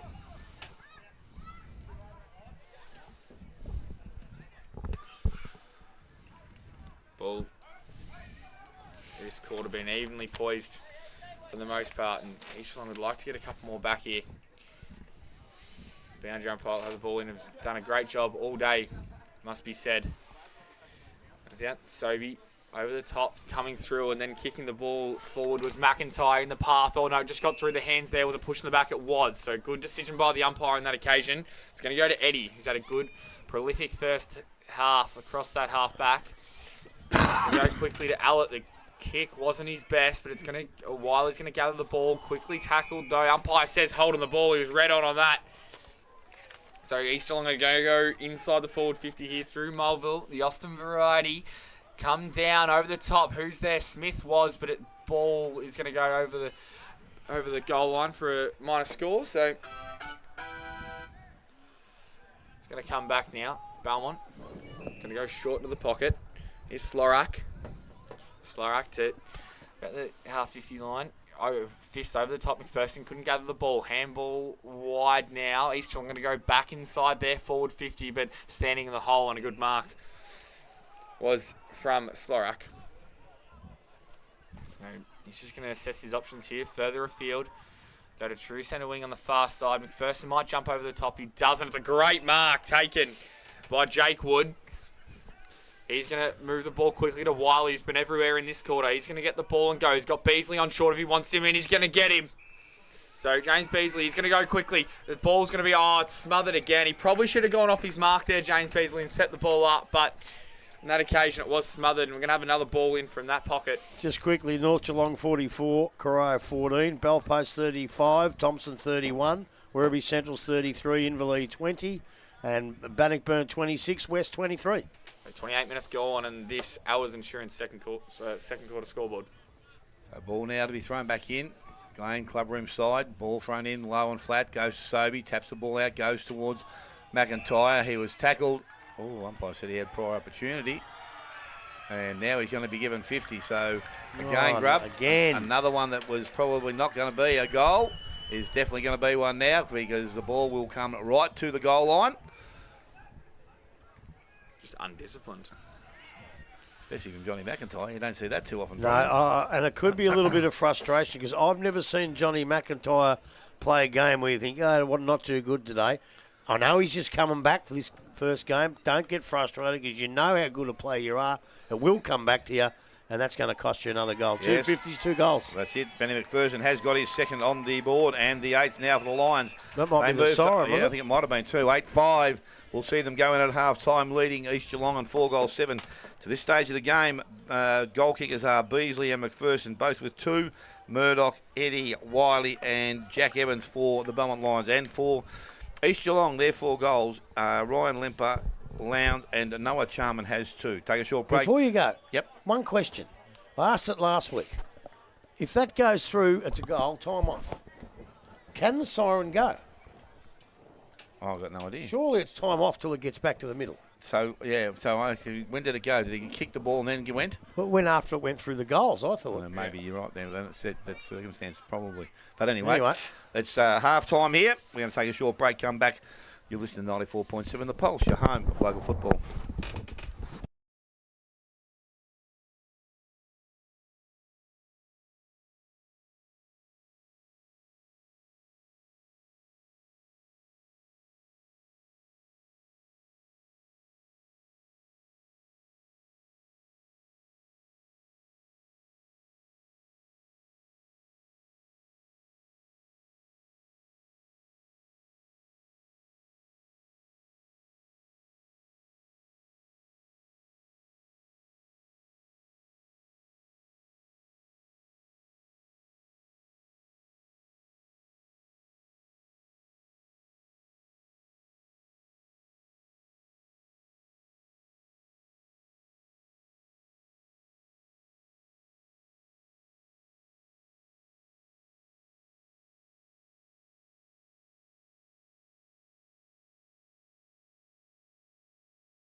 Yes, welcome back. Both sides are moving quickly to their positions at around the grounds. We've got North Gelong 44 leading Corio 14. Belpo still 4-point leaders over the Thompson side, 35-31. Wereby Central's 33, Invali 20. Belmont Lions, we know, are up here, and the Bannockburn are 33, leading Gelong West on 23, with a game to come later on this evening. And all players, as we said, now in position, start of the third quarter. East Gelong will need to make some ground in this third quarter to get themselves close at three-quarter time, but the ball's thrown up. They get the first clearance. Unfortunately, only as far as Crombie. Crombie eluded one, then was tackled, comes down. Umpire, how will they see it? Yes, he had prior opportunity. Didn't release the ball, and it's going to go to the Brad Michelle, I think it is, out there, who will take the free kick, and he's on centre wing. Little chip out wide, player running down the ground. Nicely way to kick, mark taken. Eddie continues to go forward into the hands of McPherson, leads up at him, and that's a good mark inside forward 54, the Belmont Lions. Difficult angle to work with there. I reckon Benny would have sat here most training nights and had a couple of shots at goal. So a good start for him, which will give him 3 this week, match his performance last week. And a kick of about 40 metres that he'll have to cover the distance. So he comes in now, steps over 50, kicks that goal long, but he has brought it up a little short through for a minor score. 2 goals, 1 to Benny McPherson, 8-6 now to the Belmont Lions. They lead East Gelong on 4-7. And Dale forgot to start the clock, so that won't be bad. We'll add another minute onto it. Finally brings it. Yeah, then forgets to start it. It's not used to it, see. The kick-in was long, but it's going to come back quickly because Michelle has taken the mark out there on centre wing. So he's now got the ball. He's going to go very quickly. It's gone high, though. It's going to make his teammates work for it. Ball gets out the back, picked up out there. Mulville on the right boot goes out long and will land just in. Hang on. Oh, no, that was just inside the No, he's gone deliberate. No, I think he went out of bounds to the full because the umpire indicated back there. No way, it bounced inside. It did bounce inside, that's what I'm saying, but the umpire back there. Oh, I don't know. I'd like to have a look at that. Ball He meant you like he put the arm out and did deliberate. That's all right. Well, okay. So that's just direction of which the ball was coming, I thought. But anyway, ball goes out tail, and it's out on centre wing, picked up by Lemper. Has time to run around and deliver the ball further down the ground. Goes towards Mulville. He can't get the ball, but he brings it to ground. Crombie picked it up into the hands of Hoff. Little chip up over the top and finds Steele. And he has now got the ball outside range, I would think. Difficult long kick coming back into a little bit of breeze. Said this bloke is a good footballer, but I need to see a little bit more. That's a nice looking kick, but unfortunately McIntyre couldn't hang on to the mark. Got the handball away to Hoff, into the hands of Crombie, runs it goal, and he has not let them down. He got his first of the afternoon, the 5th now for East Gelong. They made hard work of it. 5-7 now East Gelong, 8-6 to the Belmont Lions. We've gone just over 2.5 minutes. And we are in the P&R Foods third quarter. And to win the game, they have to get the next one or two because, as I said before, half-time, you can't go goal for goal. You can't let Belmont get one back. You have got to take the initiative and you have got to get the next goal and the one after that to put yourself back on an even keel. But I tell you what, I know I say this every week, and I know I'm harping on it, but the GDFL players do not have the skills to keep that ball in play. He's kicked it 50 metres. And they've paid deliberate. And that's the deliberate I don't believe in the GDFL should be paid. Back in the middle now. Hootsmet back at it. Wins the tap for Belmont. He's gonna send them forward. McPherson didn't take him without the ball. He might have been a little bit of a dive.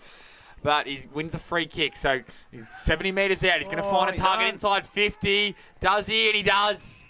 To Hootsma. Although he's a bit far out. Going to go short to the pocket. Davey Allett. Can he keep the ball in? No, it was well defended. On that occasion by O'Brien Henderson. Will have a ball in no more than 20 metres out from the Belmont goal.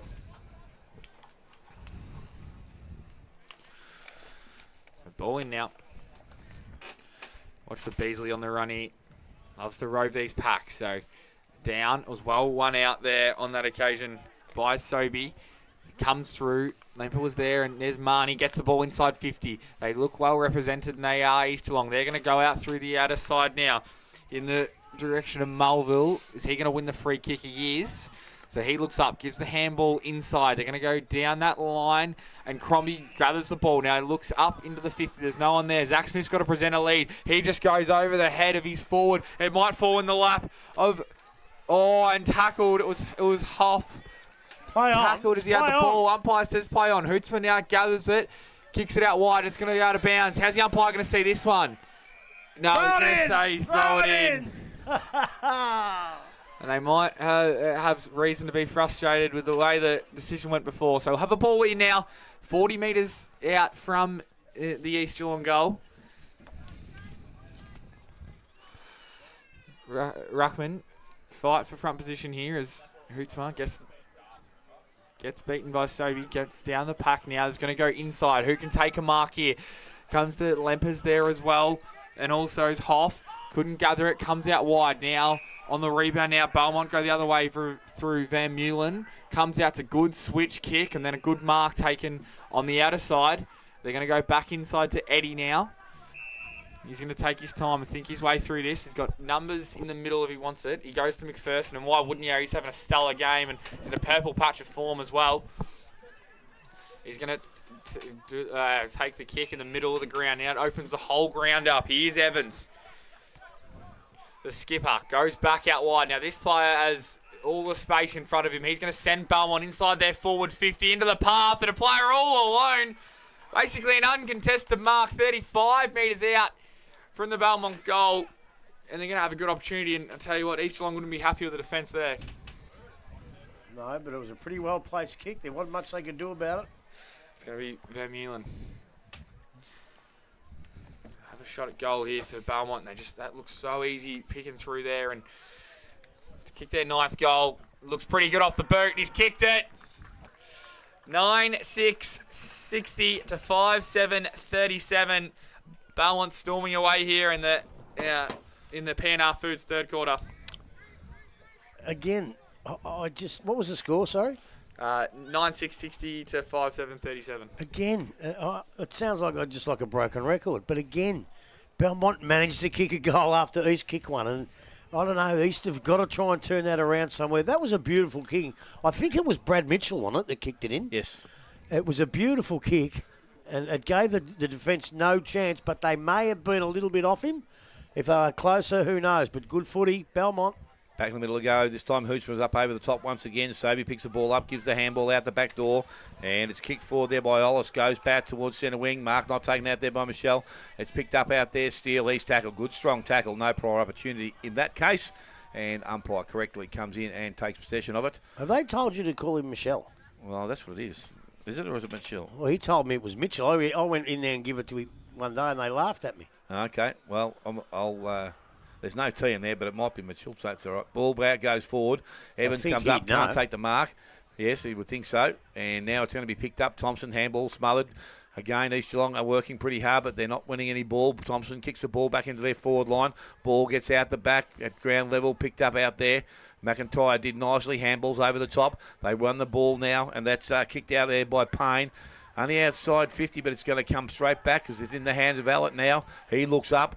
Goes into their half-forward line, kick a little bit too much on it, and standing there will be McIntyre once again on the left boot, brings the ball back out towards centre wing. Lempers up in front, can't take the mark, ball at ground level now. Over the top there was Melville, he can't clear the ball, will need to. Umpire surrounds him, says, okay, no prior opportunity to get that ball out. They don't need one if they're sitting on it, but maybe he wasn't. I couldn't see. Going to ask for it back again. So the ball is thrown up, and this time ball from the ruck contest, kicked off the ground out there by Thompson. Runs it into their half-forward line with Van Meulen, read that nicely. Joes to go on the right boat, Banana, but no, he has got too much angle on it, and the ball has gone out of bounds on the full. Free kick will go to Fanning, beside the behind post.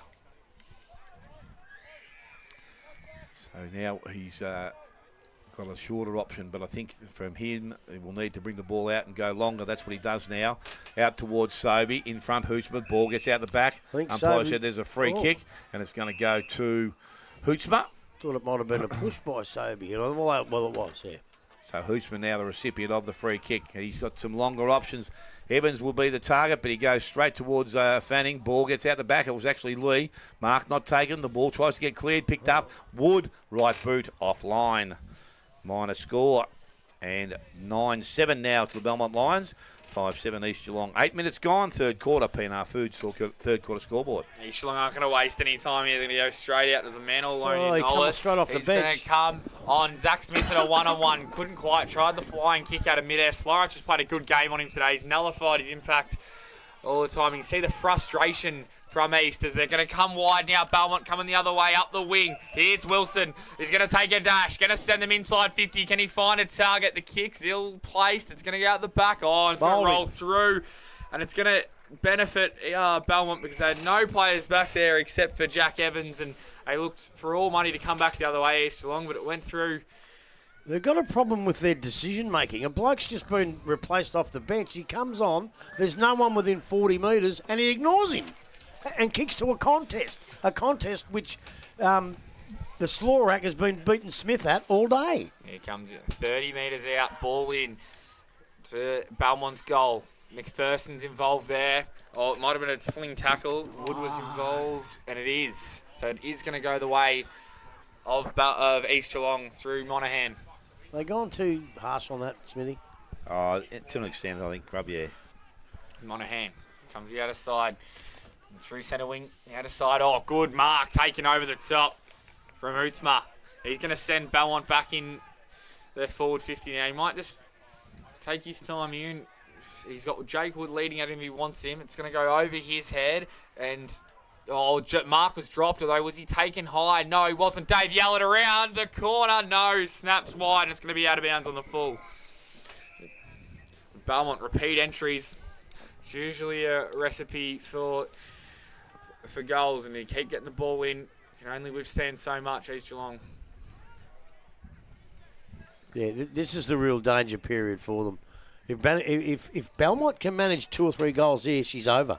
So they've really got to fight hard until they can gain the momentum back. So it's Steele going to be doing the kicking in, or not kicking in, but the free kick from the back pocket. And hopefully he comes down the ground and doesn't try to transfer play across the goals. But it's going to be a long one out. Goes towards Fanning. He's up in front. Ball gets out the back. Lambert couldn't take clean possession. Tried to be kicked off the ground there, Lowndes. Now it's in the hands of Steele. Runs the boundary line, but unfortunately ball goes over and will be thrown back in this time. So they have progressed the ball down towards centre wing at least. Sobey still pushing up from behind the ball. Hootsmart already in position for the throw-in. So the ball is thrown back in. Hootsmart just runs past him, gets the ball into the hands now of McIntyre. Got the handball away. Lamper, a little bit of pace. Handballs over the top, went looking for Beardsall. He just needs a favourable bounce. Picks the ball up now, had some pressure put on him. Picked up Mulville, steps around one on the left boot, long into their forward line. Standing in the hole, Mark is going to be taken quite easily out there by McNamara. So he goes out wide and short. And that mark has been taken by Eddie. I reckon that was late. I thought that was nearly 50. Should be 50. So Eddie has got the ball. He decides now to play on, put himself under a little bit of pressure. Kicks round the body, goes out wide. Wiley, ball, heads to ground. Slorich is out there. Also McNamara. But neither player could win possession because it was beaten to, I think it might have been Hoff. And a umpire will ask for the ball back once again. So we're in between centre wing and the half-forward line. At least East Gelong, they've got it at the right end of the ground at the moment. But again, need to do some scoring and some quick scoring. Yeah, have to convert straight away, really. So Sobey now looking to get front position, but Hootsmar gets there. Again, picked up McIntyre. And umpire said he got incorrect disposal. He's not having a good one today, Johnny McIntyre. No. First game back, though. Yes. Ball handed back now, and I can't see who heard the ball because it was right behind the post there. It's picked up there. Eddie, again, long kick into their half-forward line. That's Woods there, over the shoulder, says the umpire. Yeah. So another ball going back to the umpire. Really good decision, Tim Tingiri. Well umpired. Mitchell can continue from there. So the ball will come back, and Jake Woods got the ball. Outside 50, goes out wide. Slorach puts up from behind the contest. Now he looks to go towards a dangerous spot, but filling the hole nicely was Crombie, and he takes the mark. So Crombie now has the ball in hand. Player running past his pain. He uses him now. Put him under a little bit of pressure because he had to use the ball very quickly, but it's going to work okay. Hoff has it. There's not much movement forward. Off Brooks, he's trying to make position. He goes longer. Goes looking for. Mark is not going to be taken out there. Picked up by Steele. He was tackled. Brought to ground. Umpire says, let's have it back. There was not one player this side of the centre square. And it just took him that long to get back that he had nobody to kick it to. So the ball now with the umpire, and he's thrown it up. Hoochmar up over the top. Tries to knock the ball down. Player was tackled without possession of it. And it's going to go, and it's going to go to Eddie and once 50, again. descent, I'd say. Someone's gobbed off. So this will take them deep into the middle of the ground now. So he's got Eddie's looking to say a little bit more ground than that, I think, umpire. No, I think he was looking for someone to come with him. Oh, was he? Yeah, to give it to. So Eddie now from inside the centre square, kicks smothered off the boot, runs into the half-forward line. Marnie can't take it cleanly, picked up. Coming the other way was Mulville, tried to get the handball out the back. Crombie had it and gave it to Osbrook. Osbrook goes out wide. That's a better kick. Now they've got some runners forward to the contest now. They need to move the ball quickly. They go looking for Hoff. Had a little bit too much on it, so Smith comes up from behind the contest. Picks the ball up on the left hand. He was going to go. Straightens himself up. Looks back at goal. I think he likes it. Zach Smith does like it, and it has gone straight through. 6-7 now, East Gelong. They trail Belmont Lions 9-7. 14 and a half minutes gone. P&R Foods got a scoreboard. And that's what I was saying about Zach Smith before. What he can do is absolutely brilliant. Up till now, he's been pretty well beaten by Slorak. But with Jake Smith, he can't afford to drop the head because he might only get it another 3 times in this game. That'll give him maybe 4 goals for the game. And even though he was beaten in a lot of contests, 4 goals from a forward is probably wins the day. So that's why Slorak has to be so careful to maintain that pressure on him. And Zach Smith they need to do what he can do best. It was a great goal, Grubs. We're back in the middle now, over the top. East Geelong nearly won the ball, and then it comes back into the path of Mulville. He's going to send it inside 50. Who can get on the end of this one? Over the top, and a great fist over the boundary line was Slorak on that occasion. That's why this rule of deliberate's wrong. Right? Because it's not deliberate, it's insufficient intent.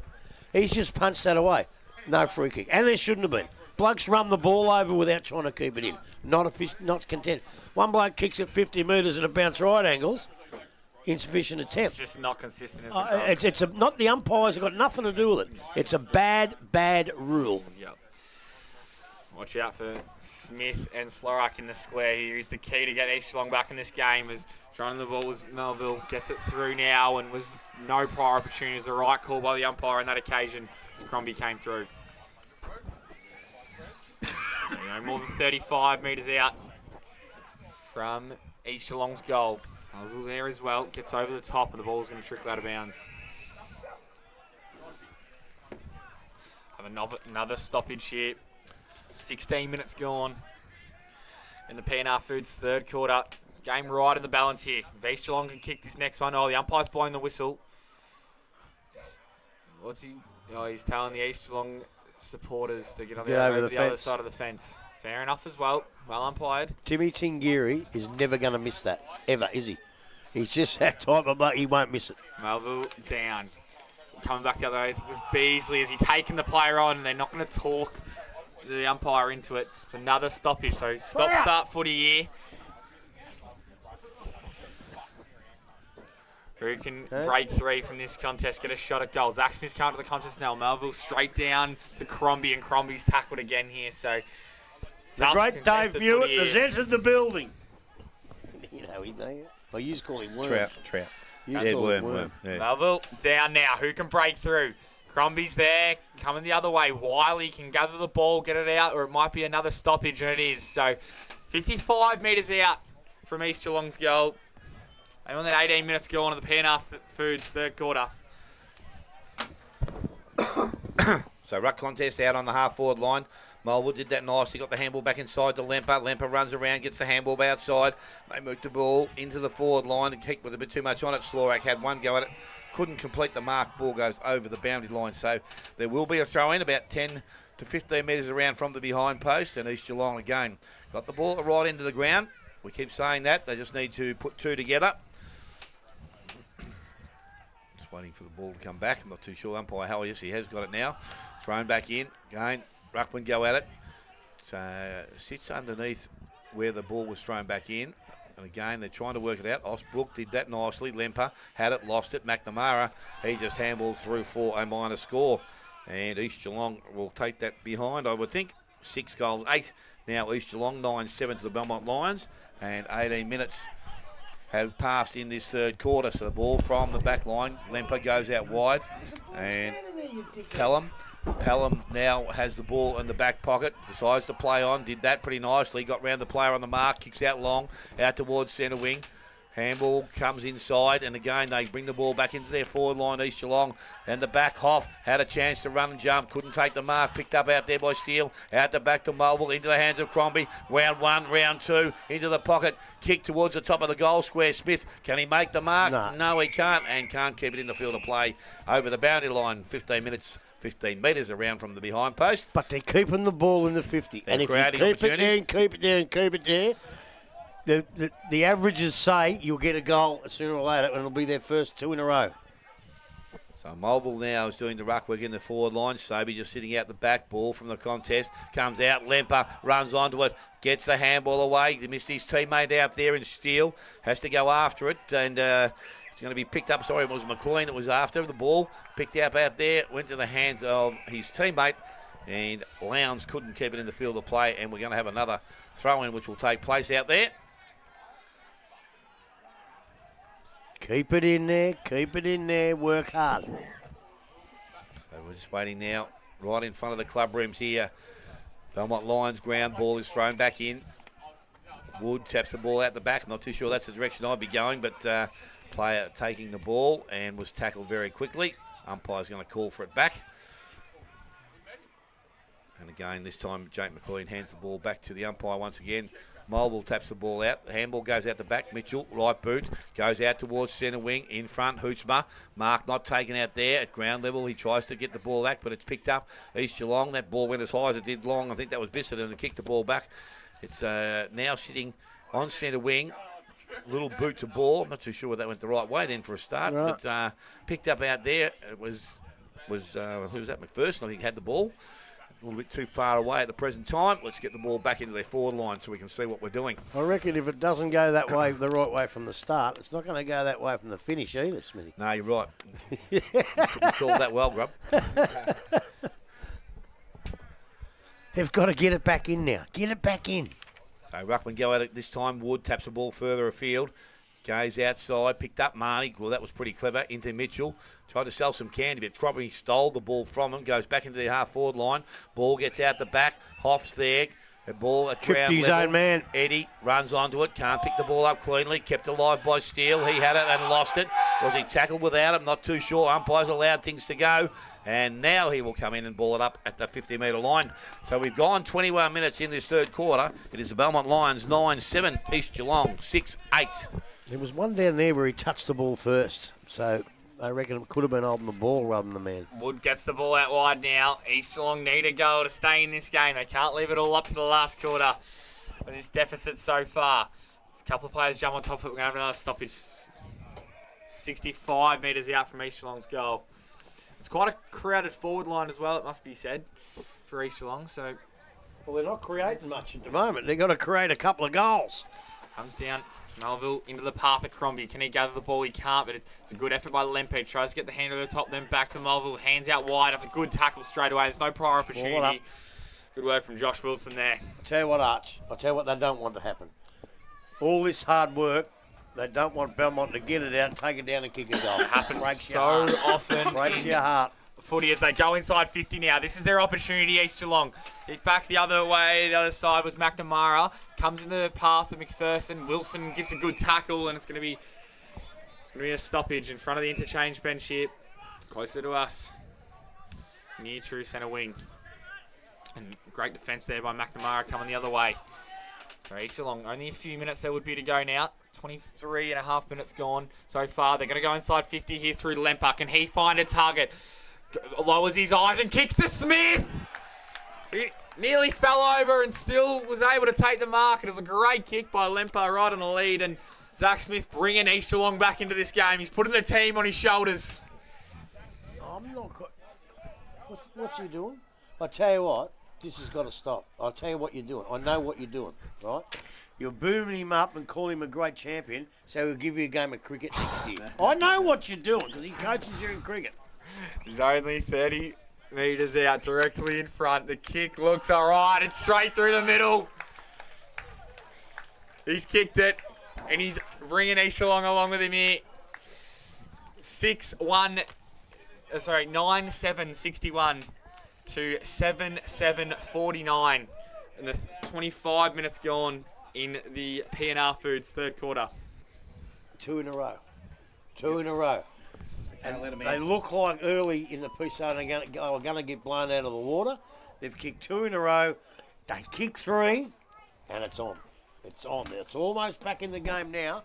The first time I've seen for the day, they kick 3 in a row. They've just got to kick that on. But Belmont are on the attack early. They've got to get their game back and get back on the attack and see if they can do what they normally do and kick a couple of goals after the opposition does. Back with the umpire, middle of the ground. Ball goes up. Sobey gets the ball down, goes to the hands there of Thompson. Tried to work his way out of the middle of the ground. East Gelong and now got some numbers around the contest. They're fighting each other for the ball. Well, they were, and Which sometimes, not a bad thing. yeah, sometimes that's what I mean. They both want it bad. Sorry, got the pocket up there. Ball now goes inside. Picked up the ground. Evans, little kick forward in the hands of Mulville, though. He puts the ball back into their forward line. Lowndes sits back and waits for it. Nice work there by Nick Sheriff. He takes the mark, so can take a little bit of pressure off for a short period of time. He plays on, goes out towards centre wing, looking for his teammate. Unfortunately, a little bit of width, too much width. Ball out of bounds on the full free kick going to Beardsall of East Gelong. So he's going to now look to load up and put the ball back to where it's dangerous. There's not much movement forward of the ball, so he just kicks to the half-forward line. Mark taken out in front. Good That mark. was a good pair of hands. And Caleb Lowndes, he's going to go quickly. Smith again on the lead. Not too sure where he wants to go, but the kick was poor in the end. Straight into the hands of McNamara, and he will play on and go across the ground to Mitchell. And he's out in some space by himself. McNamara just telling players to push back off the contest, and he'll go to that player. No, he won't. He goes straight up the ground. He will find Eddie. Got a runner inside, ignores him now. Towards centre wing. It's not a bad-looking kick out in front. Well, Evans, he had a fair piece of it, I would have thought. So free kick and/or mark. So he's a little chip up over the top, a little bit of possession football. Back to McNamara. So he's still defensive side of centre wing. Little chip again up over the top. It's dangerous, but it's going to work for them okay. Ball comes back inside. Kick wasn't great. Now they've turned the ball over. So into the hands of Lee. Lee goes outside. Handball went outside to Zimmer. Zimmer got the handball further afield. But again, wasn't high, said the umpire. And free kick will go to McNamara again, I think it is. Bad so his hands go quickly into the hands there of McNamara, was it? No, it was Eddie. Eddie goes further afield and has Mitchell. So he's defensive side of centre wing. He's going to load up and go a little bit longer this time through the middle of the ground. Vermeulen couldn't take the mark coming through there. I reckon that may have been Jarrett. He was tackled and he had the ball but couldn't release it, and the umpire will call for it back. So we've gone 26, almost 27 minutes. P&R Foods. It is 9-7 to Belmont, 7-8 East Gelong. Here goes Beasley through the middle of the ground for Belmont. Can he find a target inside 50? He can. It's Wilson on the lead. Needed some composure from Belmont. They haven't had a good look for a while, and Beasley just put the kick out in front of Wilson. It was a good mark, so he'll have a shot from 50-odd metres out to stop the run of flow from coming the other way from East Gelong. Probably send the momentum going to the three-quarter time. The kick, it looks to the tip of the goal square. Can someone jump over the back? They can! It's a good mark! Is it Hootsma? It is Hootsma. So he's taken the mark, no more than 10 metres out, little slight angle, so he might have to, it is a bit of an angle, so he might have to run around, or it looks like he may go the conventional drop punt. No, he will snap around as most players do this day and age. Now he does. Can he kick the goal? He can. That's the goal that Belmont wanted, coming back the other way. They've kicked that, and that's 10-7. 67 to 7-7-49 on the P&R Foods third quarter scoreboard. I don't know what school you went to, Archie, but that was, I was going to say they really need another goal list, but it's imperative that they stop Belmont Lions from scoring one. They couldn't do that. I know we had a magnificent mark earlier, so it's not a genuine contender because I thought the other Lemper's mark was unbelievable. But in any normal game, that would have been a huge contender for the Routleys, mark of the day. It's back in the middle now. There is 28 minutes gone on the PNR third quarter scoreboard, so it shouldn't be too long to go. East Geelong would love to get one back now before that three-quarter time to try and get the momentum going back, as we've got a big contest. There's going to be another ball up, virtually in the same position. You should help him to kick another one. Watch for Crombie moving here. Beasley, good mids coming through. Wiley now gathers the ball, trying to move the ball forward, although Beards will coming the other way for East Geelong. Kicks it up and under ball. Lemper's nearly under it. Give him a push and a hold. It's going to go the way of East Geelong. They're going to go inside. Out wide, we have a player all on his own. Benny. It's going to be Crombie. He fakes his player. And drops the ball and then ball. gets dispossessed, and it's going to go the way of Belmont. Great tackle coming back the other way from Jacob Steele. Keep your head up, Benny Crombie. He's got to keep taking the game on. If East Geelong are a chance to cut this margin down. Now it's going to be play on. So Crombie's going to come at him. Not long to go in this third quarter. McPherson's there. He's going to fly over the top. Oh, not unrealistic attempt. The ball's still in play now. Belmont are going to go forward, though. East Geelong have the numbers behind the ball. Evan comes back the other way. They got to win the ball here, East Geelong. They do through Moby. And then McPherson's there as well. Evans is around the ball, and it's going to be a stoppage. True centre wing close side of the ground. So there is about 30 minutes gone. Could be another long quarter in the they've done a great job, the umpires, but how was that not a free kick? Yeah, no. He put his hands on his shoulders and leapt. Yep, ball from the ruck contest goes towards their half-forward line, and it was Ellis that led in the race for the ball. He's over the top of it, can't pick it up while he's all there, also in support, but the ball now has gone over the boundary line, so we'll have a throw-in which will take place. It's in between half-forward line and centre wing, attacking in for the Belmont Lions. Warwick Kappa used to do that. He used to get paid all the time. You can't put your hands on someone's shoulders to get the lift.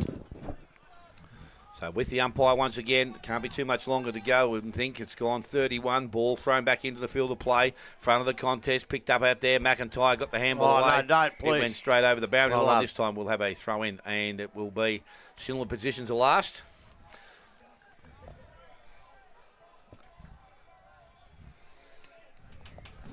Umpire just about to restart it again.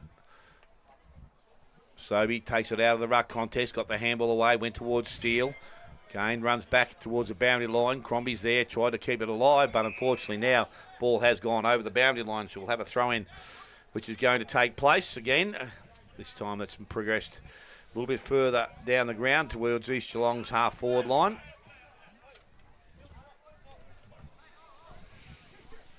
Belpost Hill 17 points up on Thompson at this stage. The ball thrown back in. Hoochma out of the ruck contest, takes it cleanly, loads up, goes long, and he has gone just inside the field of play. It will bounce. Now that's exactly what happened last time, and the umpire called it wasn't deliberate this time. And that was just a bad kick. It was a shocking kick. That's not, I don't know what that insufficient attempt. It's not deliberate. But the umpire got it right. It's called Paul skill. Right? It is, and you've got to allow for that, which the umpire, in his wisdom, did, which was great to see. So ball thrown back in once again by the umpire. This time Sobey taps the ball further afield. Beasley looks to run onto the ball, picks the ball up, looking for his options over the top. Pelham came up at him, but unfortunately he was a bit too far away. Ball goes back over the boundary line, so we'll have another throw-in which will take place. He did a good job, though, Pelham. If he misses that, Easter out. Having another really long quarter here, boys, as well. Well, Belmont were lucky last week. Maybe there's another 40-minute quarter coming up. Here we go. So the ball thrown back in by the umpire again. Sobey, ruck contest. Ball comes out into the hands of Lemper. Options over the top. Went to Osbrook. He's put himself under a bit of pressure. Mitchell's there. He's tackled. Ball comes out. Goes out wide. That's the siren. That will end the third quarter here. And it will see Belmont Lions go in at 10-7, leading East Geelong on 7 goals, 8 goal kickers to this stage of the game. Beasley, McPherson, both with 2. For Mullen, Murdoch, Eddie, Hootsma and Wiley, 1 each. And for the East Geelong side, 2 each to Charman and to Zach Smith, both in that quarter. 1 to Crombie, Lemper and Lowndes. Take a short break. Short break. Short break, whatever. Its final quarter action is not too far away. You're listening to 94.7 The Pulse, your home of local football.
Quick scores from around the ground. North Gelong 83, Corio 14, Bellpost Hill 61, Thompson R44, Wereby Central's 39. I believe Invali kicked the last 2 goals, so Invali may be just in front at this stage. And out at Bannockburn, it is Bannockburn 56, taking on the Giants at 38.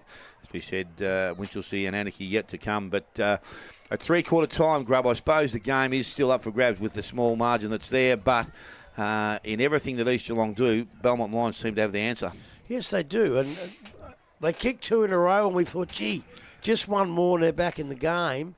But Belmont, they just go to the old style, the old system. They just keep pushing it forward, and they're able to manage a goal just towards the end of that quarter. Without that, East Gelong go into three-quarter time pretty bubbly and with a chance. And they still have, because they can play good enough football to win. They're just not putting it together enough at the moment. A big last quarter from them can get them home. But, gee, Belmont, they were good last week, and they're good again today. I think Belmont look the winners, but as I say, the way East Gelong play, if they can get it all together in one quarter, you just never know here. But it's a good game. Well, it was a really good first half. That was a bit scraggly, that quarter. Both sides diving on the ball. Umpires called to do a lot of work that quarter with ball ups and boundaries. But I don't think East want it that way. I think if East to win, they've got to get it out. I know it's not a big ground to get it out on, but you still can. They've got to stop all the packs and all. They've got to get it out. They've got to get it out wide. They've got to get it into Zach Smith. One-on-one. Not one-on-one at each other, one-on-one to the left or one-on-one to the right so he can move. Because I think once the ball hits the ground, he can use that mercurial ability to turn around and kick a goal. But, by the way, Slorak's doing a magnificent job on him, a terrific job. I thought Beasley looked like he was starting to fade a little bit after a great first quarter, but he came in right towards the end and probably got them few possessions. Sobey in the ruck. I think Hootsma's beaten Sobey in the ruck. And I was going to say to you during the call, Smithy, I reckon the best game we ever saw Jaden Fanning play was in the ruck. Was in a final. And they haven't got many option grubs. I suppose Izzard was the bloke they actually called on a bit to just cut him out. But remember that day, I think it was McLennan didn't play. Yep. So Fanning played and was best on the ground. He won, and they don't seem to want to use him there. But if Hootsma continues to beat Sobey today, and it's only Sobey's first game back as well. He didn't play last week. Maybe Fanning a run in the ruck, because as I say, at the time we saw him playing the ruck, he was BOG. A couple little things that they've got to do. They've just got to stop Belmont getting out of the packs. Once they get it out of the packs and get it moving, they're hard to stop. But I think we've got a good last quarter. Must kick the first goal or two to make sure it's a real cliffhanger. Yes, as I said, Grub, they need to get themselves involved in very quickly, I would think, in this last quarter, because, as I said, once they can draw it out a little bit, the Belmont Lions, they may just play a bit of possession football and just wait for those opportunities to wake up and will present them to themselves and just try and finish the game off then. But the Morris Finance final quarter is not too far away. As we said, the current score is Belmont Lions 10-7, East Gelong is 7 goals 8. And as I said, they need to have a probably one of their best quarters for the day, because as I said, if they're going to try and keep Belmont scoreless, that will be the only way I reckon they can win this game, because there's no chance of not trying to get down the other end of the ground. Will not probably have their best quarter for the game. They have to have their best quarter for the game. Right. If they don't have their best quarter for the game, they don't win. Having too many positional changes that I can see out there at the present time. Dave Yallett up to full forward for Belmont. He'll be a key in this last quarter for Belmont. Hasn't been on fire today, but he's one that can really get him going. That's he and McPherson out of the goal square, which is interesting. So just waiting for the crowd to remove themselves from the ground.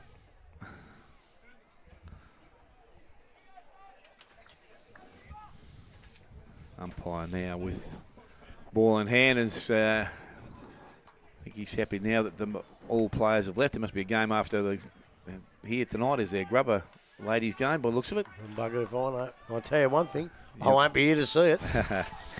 So here we go, final quarter action. Belmont Lions taking on East Gelong, and Belmont Lions lead at the present time. Hootsma up over the top, goes to McIntyre. Got in and out of trouble, did that nicely, went to the half-forward line. Lampard leads up and takes the mark.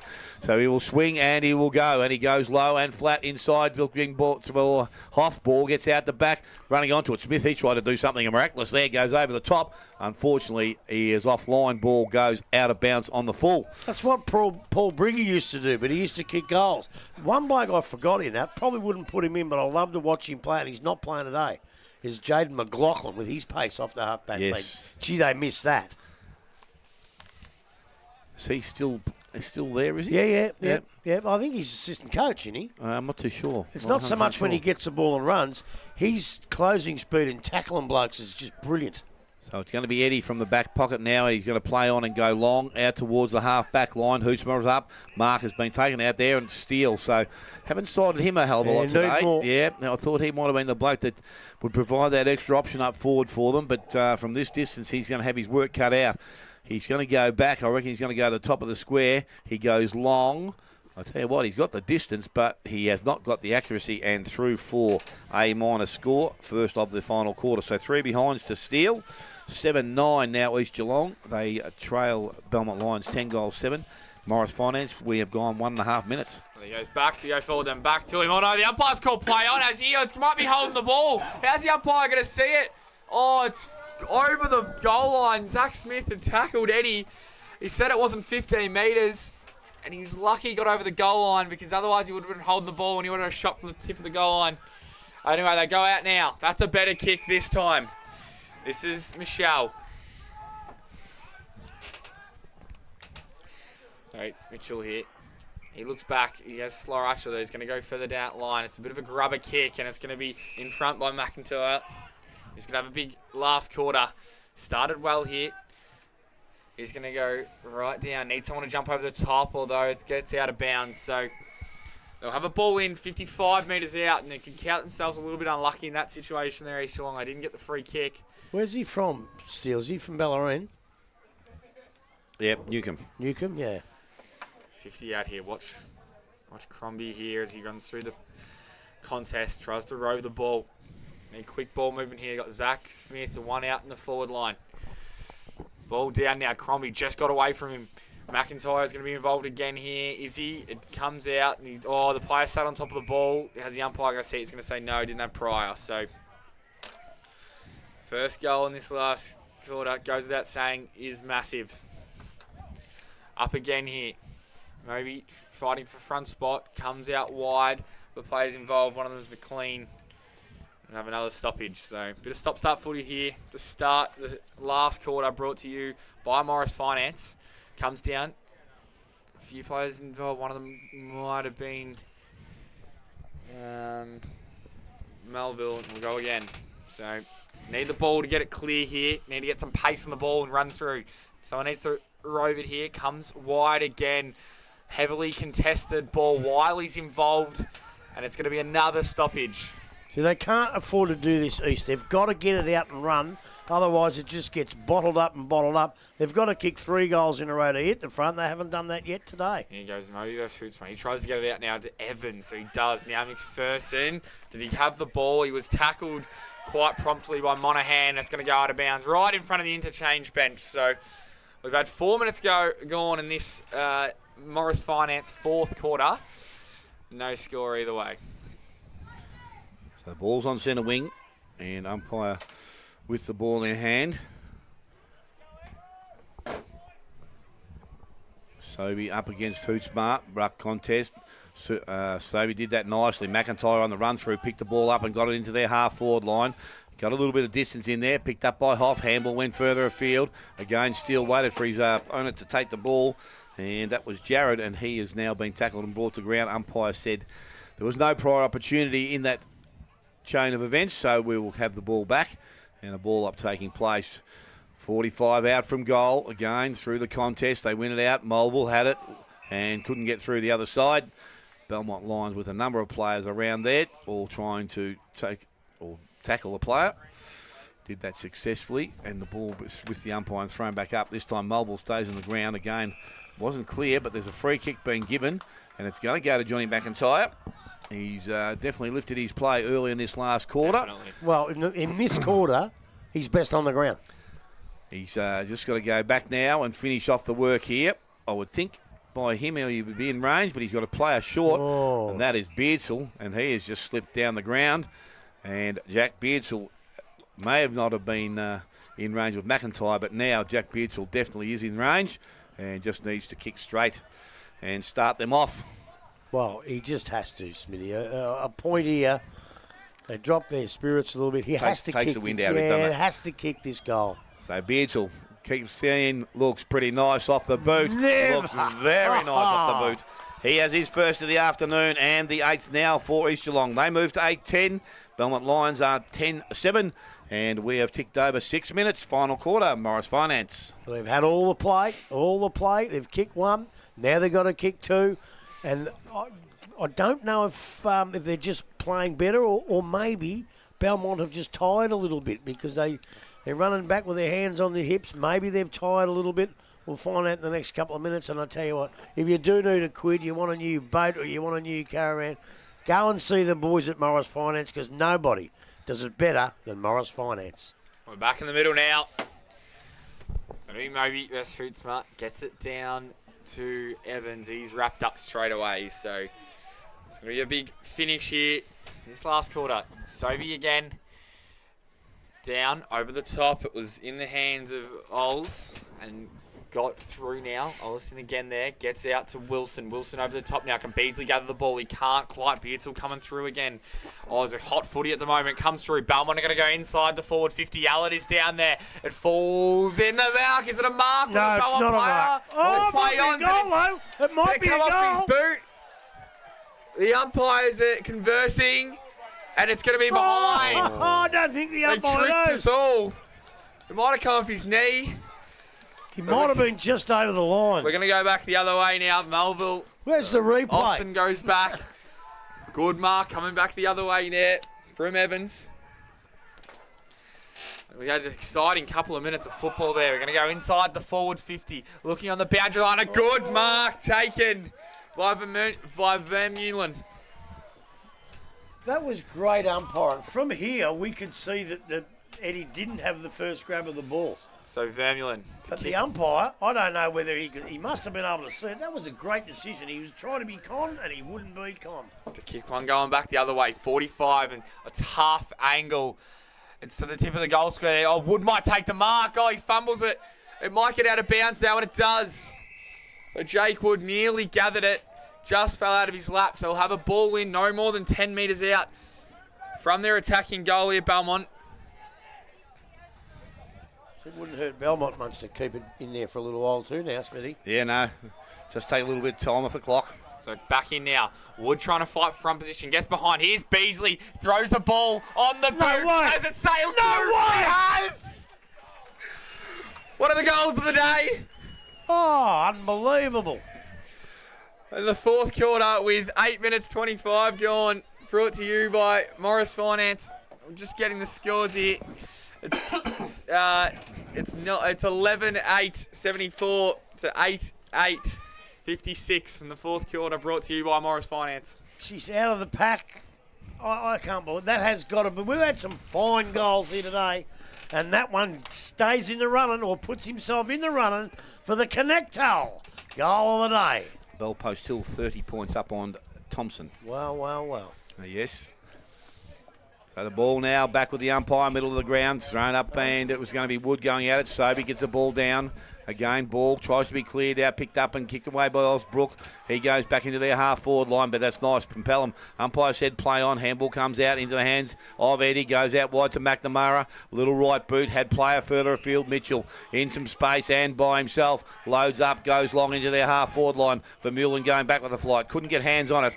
And the ball will run over the boundary line, and we will have a throw-in which will take place just outside their forward 50.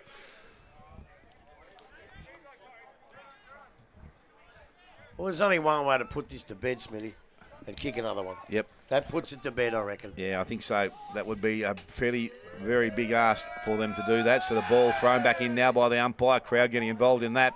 Comes down to Osbrook. He goes outside to Crombie. All right, Boot goes back towards centre wing. And Wood is sitting in the right spot and takes the mark. So he can take his time if he wants to.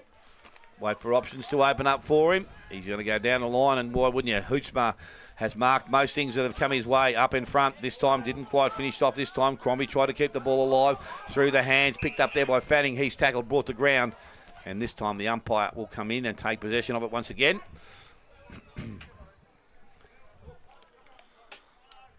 Right in front of where we sit here at the reserve, winter reserve. Ball comes out into the hands there, or Beasley had it, thought he dropped the ball then. Should have been a free kick, but now there's been a hold decision, and it's going to go to Benny Crombie. Might have been the evener up, right? Yeah, I think he might have missed the first one. That's all right. So Crombie now with the ball. He's going to go very long. He's got some players that will need to get into the contest here. Charman tries to do that. Ball gets out the back. They turn it. Well, they keep the ball running. Picked up by Pelham. He's tackled. Goes back towards Slorak. Ball still kept alive. So Gelong need to keep the ball in there. I'll tell you what. Back to Mara. Put the head down there. And he has going to be pinged, is he? So Zach Smith is going to be the recipient of the free kick. Can go back and look at his third goal of the afternoon. We said the tit for tat's not going to work for East Gelong. They need to get a run, I should say. Well, and run too. Yes. So Zach Smith, you wouldn't think that distance any trouble here for a player. No, he'll kick this. He's got to kick this. So 35, probably be metres out. That would be all. So he steps in now. We get a good look from where we sit. He has driven it straight through the middle.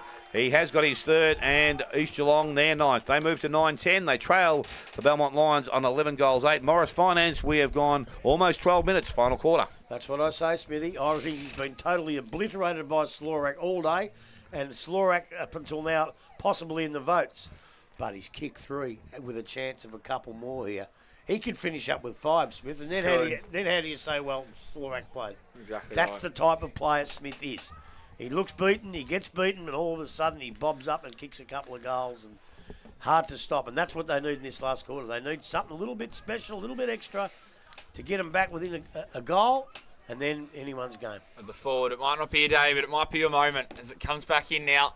Over the top, Wood got the hand down now. Running through was Crombie. Couldn't gather the ball. Wood coming back the other way. Now Evans goes inside the forward 50 for Belmont. East Gelong need to repel here, although it gets out the back into the hands of Allen. He couldn't gather the ball, and then a few players jump on it. We might have a stoppage 50 metres out from Belmont's goal, and we do. So, watch for James Beasley, Davey Ellett. Plays to get on the move here. The other way coming back. Can he bang Crombie? Here goes Wilson. Did the tackle slip high? The umpire said no. He ducked his head, and then he pings him for holding the ball. So here's East Gelong's opportunity. They're going to go through Ellis. He goes out. He's got a player not on his own, but it's a good mark over the top. It's Beardsall. Took a good mark from Beasley. He was out of position, and he still managed to get the ball. He's going to send it inside forward 50 for East Gelong here. Tells players to come at him. Goes in the path, and it was just well set up, and the kick was misdirected. Good mark coming back the other way from Mitchell. So Mitchell for Belmont here. I'm on 14 minutes gone in this quarter so far. Comes back the other way. Over the top was with the big fist. It was McLean, although the ball stays in. Coming through the middle now is Monaghan. He goes into the path and over the top of Hootsma. It does get over the back and then pushed out of bounds. No, it was managed to keep the ball in. It was Fanning. And now the ball's in dispute and it's another good tackle laid. So we're going to have a stoppage on the outer side wing. 14 minutes gone in this Morris Finance fourth quarter as the ball's up again. Tap down from Sobey. Gets it wide and the ball will be parried back out of bounds. So Belmont are happy with this game. Bit of stop-start footy. As soon as the ball gets pace on it, it's where East Gelong are going to thrive. As we approach the halfway point of this quarter. Ball back in. Now fighting for front position. Wood got it down for Belmont. Neither team winning the ball. And we're going to have another stoppage. So 14 minutes gone. East Gelong trailing in this Morris Finance fourth quarter. Sobey does the ruck work, goes towards his teammate there in Beardsall, got a little kick round the corner into their half-forward line. Steele tried to keep the ball alive, but it's been picked up, and it's with the Belmont Lions now. They try to run from defence, but a good tackle has been laid, and East Gelong have been able to hold things up for themselves. Keep the ball in there, attacking end of the ground. Sobey still pushing down to do some ruck work down there against Wood. Again, front position. This time he taps the ball further afield, trying to bring the ball back into the field of play. The handball comes inside. As well, McNamara went out the back door to Steele. Steele goes back towards the boundary. Mark taken out there, and that might be Eddie once again, I think. Maybe not. So the ball now goes back towards centre wing. Allett comes up and takes the mark. Looks to go back inside. Dangerous looking kick. And it's made good there by Sheriff. Good strong hands. He's got players across the ground if he wants to use them. He's going to go in that direction now. Slorak has the ball. Again, got wider options. Pelham is one of them, but he's the size he wants to go back to where the ball came from. And McNamara has taken the mark. Takes some time off the clock, but he decides to go quick outside. Wilson in space. No doubt he'll go. He just wants to swing on that left boot. Again, now he's called a play on by the umpire. He goes long into their half-forward line. Mark, has it been taken? No, it comes to ground. Picked up out there and again kicked away by Lowndes. Out towards centre wing. Pelham comes up, got the handball back to Marnie. Marnie left boot, puts the ball quickly into the forward line. Gets out the back and it's going to be picked up out there by Beasley, but he's taken over the boundary line and we will have a throw-in which will take place. So 15 man from the behind post. Just got a text from someone. Can you keep calling the scores more frequently? Righto. I'll tell you who it was too. Me. I don't know what the score is. 11 goals, 8 grub, Belmont Lions, 9-10 to the East Gelong side. So we've gone. I think you've stopped the clock on me, mate.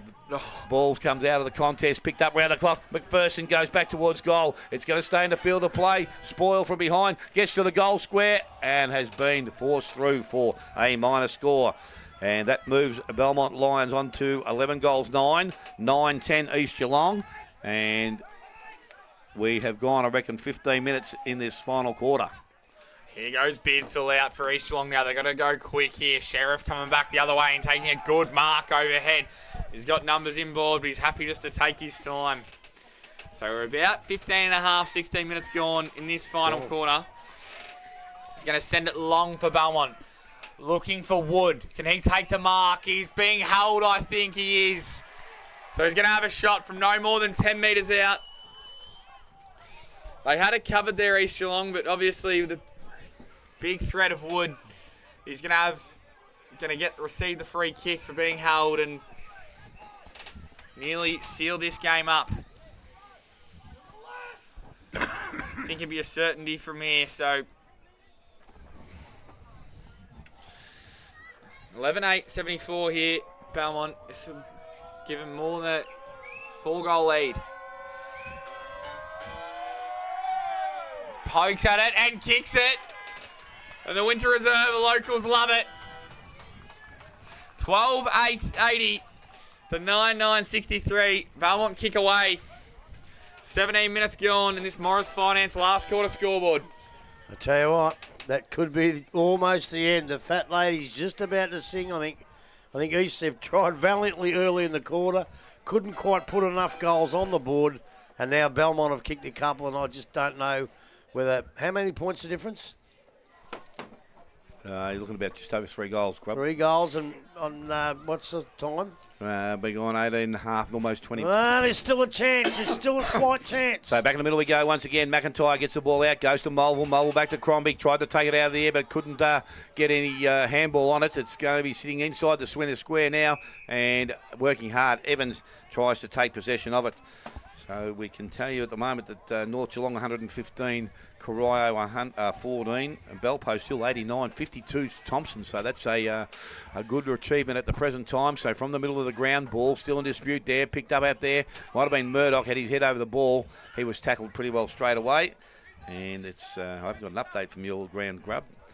Bannockburn 29 points up. It's 76 to 50 something Invali's way. Okay, so ball from that ruck contest. 26 points. Yep, ball comes out. Murdoch pushes the ball forward, goes to O'Brien Henderson. He was tackled, and again, Been held up pretty nicely there, the Belmont Lions. They know what they need to do from this point on. Hoochmar ruck contest. Ball comes down into the hands now of Beasley. He loads up, goes long, high into their half-forward line or full-forward line. Picked up out there. Vermeulen couldn't take the ball cleanly. There was a clash of heads there. Both players haven't come out of that too well at the moment. Benny McPherson still. McPherson got hit hard. He's getting up, and also Fannings was the other player from East Gelong. Whacked him around the earlobe, I reckon. So umpire now saying that he's going to ball it up here. Mulville doing the ruck work. Down there is Wood. Wood taps the ball back, goes to Crombie. Crombie, right boot, goes back towards centre wing. Contest out there, but the ball hits the ground. Picked up and cleared back inside by Jared. Went to a 1-on-2 contest, and the mark has been taken out there by Visserden. So Visserden now plays on, goes out wide, went looking for his teammate. The kick had enough on it. Lowndes couldn't take the mark, but he's got to work pretty hard because it's a 2-on-1 situation. He does pretty nicely. Sees the ball over the boundary line. So we're going to have a throw-in, which will take place. See what I mean? Now, he's just allowed that ball to roll over, which you always do. Insufficient attempt. That's what they're calling it now. He made no attempt. That's why, and as I say, not the umpire, the rule. And it's really annoying me, that rule, because it's not a good rule. Yeah, not a good one at all. So ball's thrown back in by the umpire once again. Hoochma taps the ball down to Beasley. Beasley to Mitchell. Goes over the top to Murdoch. Great shepherd. Yeah, it was a great shepherd. Ball goes into their half-forward line. Wood comes out, attacks the ball, and he is pushed over the boundary line, and we will have a throw-in. So as we go, 21 minutes in this final quarter. It is Belmont Lions 12-9, East Gelong 9-10. Andy Wiley, take a bow. He got in there. Not only was he going to get caught, he was going to get crunched. And Andy Wiley, a little fella himself, put his body in, and that's the perfect shepherd. One of the best I've seen of all time. Great shepherd, Andy Wiley. Well done. Back in now. Fighting for front position and then winning the ball out was Sobey. There's an up and under kick here. He wants to get under that. Oh, well done. Hasn't gone 15. Hasn't gone 15. Beasley keeps the ball back in. He kicked a miraculous goal before. McIntyre gets the ball moving, and then that's a great tackle further down the field, and there's no prior opportunity. It was Ollis on that occasion with the tackle. So we'll have another ball up. Each long got to get the ball and just got to get moving quickly here. Maybe any chance. Zach Smith one out down in the 50s. So ball comes down into the path of the Lemper. It's a good tackle coming back the other way on that from Mitchell, and he's gone out of bounds. So it's going to be a ball in. Belmont have played this last quarter exactly how they would have stop-start footy. What they do very well, Arch, you just called one out, Smithy down in the forward line. Yeah. Belmont have got that knack. When the ball gets down there, they're not one out anymore, and that's why they're such a good side. Disciplined and well run. And that could come back to work rate as well and fitness. Yep. It's the ball down here. Joby down. Over the top, Lemper. Into the path. Now McIntyre goes forward. Beardson might jump over the top and takes a great mark. He's got to get up and move quickly here. He's got Smith one out if he wants him. He's going to go in his direction. No, it's going to go to out wider, and the mark is taken by Hoff. So Hoff, no more than 45 out, directly in front. Probably want to get a move on here. Well, he's going back a long, long way and taking a long, long time. He hasn't got 30 seconds to share. 12:9:81 to 9:9:63. He doesn't have the time at all. About 23 minutes gone, we think, this last quarter. Won't be too long to go. Here's Hoff. Kicks it very straight. Has he snuck it in? I think he has. So he keeps East Gelong in it. 12:9:81 Belmont to 10:9:69 on the Morris Finance fourth quarter scoreboard. Well, they're keeping themselves alive, East Gelong. They're still doing the things right. All right, they turn it over a little bit, and it looks like 23 minutes gone and they were going to get beat, and then they find another one. You know, that's the character of the East Gelong Footy Club. They may not win it, but they're just getting better and better, and they're just showing a lot of character. And so are Belmont too, because Belmont have played a really, really good game this afternoon. So back in the middle again, they need to respond and get another one on the board now from the middle of the ground. Can they win possession of it? Ball comes down, picked up, and kicked forward there. And that was by Murdoch. Goes into their half-forward line, coming through. Ball's kept alive. They win possession of it now from the half-back line. Zimmer looks to go out wide. Went towards McIntyre, bounced, didn't favour him, into the hands there of Wilson. On the left boot, he brings the ball back inside. McPherson stood under it, missed it, picked it up, went back on the right boot, kicked back towards the goal square. Fanning stands there, takes the mark, and needs to roll. He's taking his time, goes out wide. Mark will be taken. And this is Jack Payne. Jude Payne, so he's now got a player over the top, goes in that direction, that will be okay, into the hands there of McLean. McLean further afield to O'Brien Henderson. He loads up, not too sure where he looked, but the player wasn't there to take the mark, but Hoochman was, and he can slow things down. So Hoochman now, he plays on, kick, just had enough on it, and into the hands of Mitchell, and he's taking the mark just forward of centre wing. Mitchell now called the play on and goes longer into their half-forward line. McPherson's in front, spoiled from behind was O'Brien Henderson, gets out towards Evans. Picked up out there, Monaghan, right boot just around the boundary line. Will it stay in? Doesn't matter because the mark has been taken out there by Jared. So he again just taking his time. Knows that he's in no rush. Wait for the umpire's call. Intelligent footy. So all players are telling him to go long to the goal square. That's the direction he's gone in. Out in front, McPherson. Marker's not taken. Kicks up at ground level. Picked up Wiley. Outside to Allett. Allett back goes towards Thompson on the left boot. Kick wasn't great going forward, but it has the right effect for them because it's gone out of bounds and it will be thrown back into the field of play.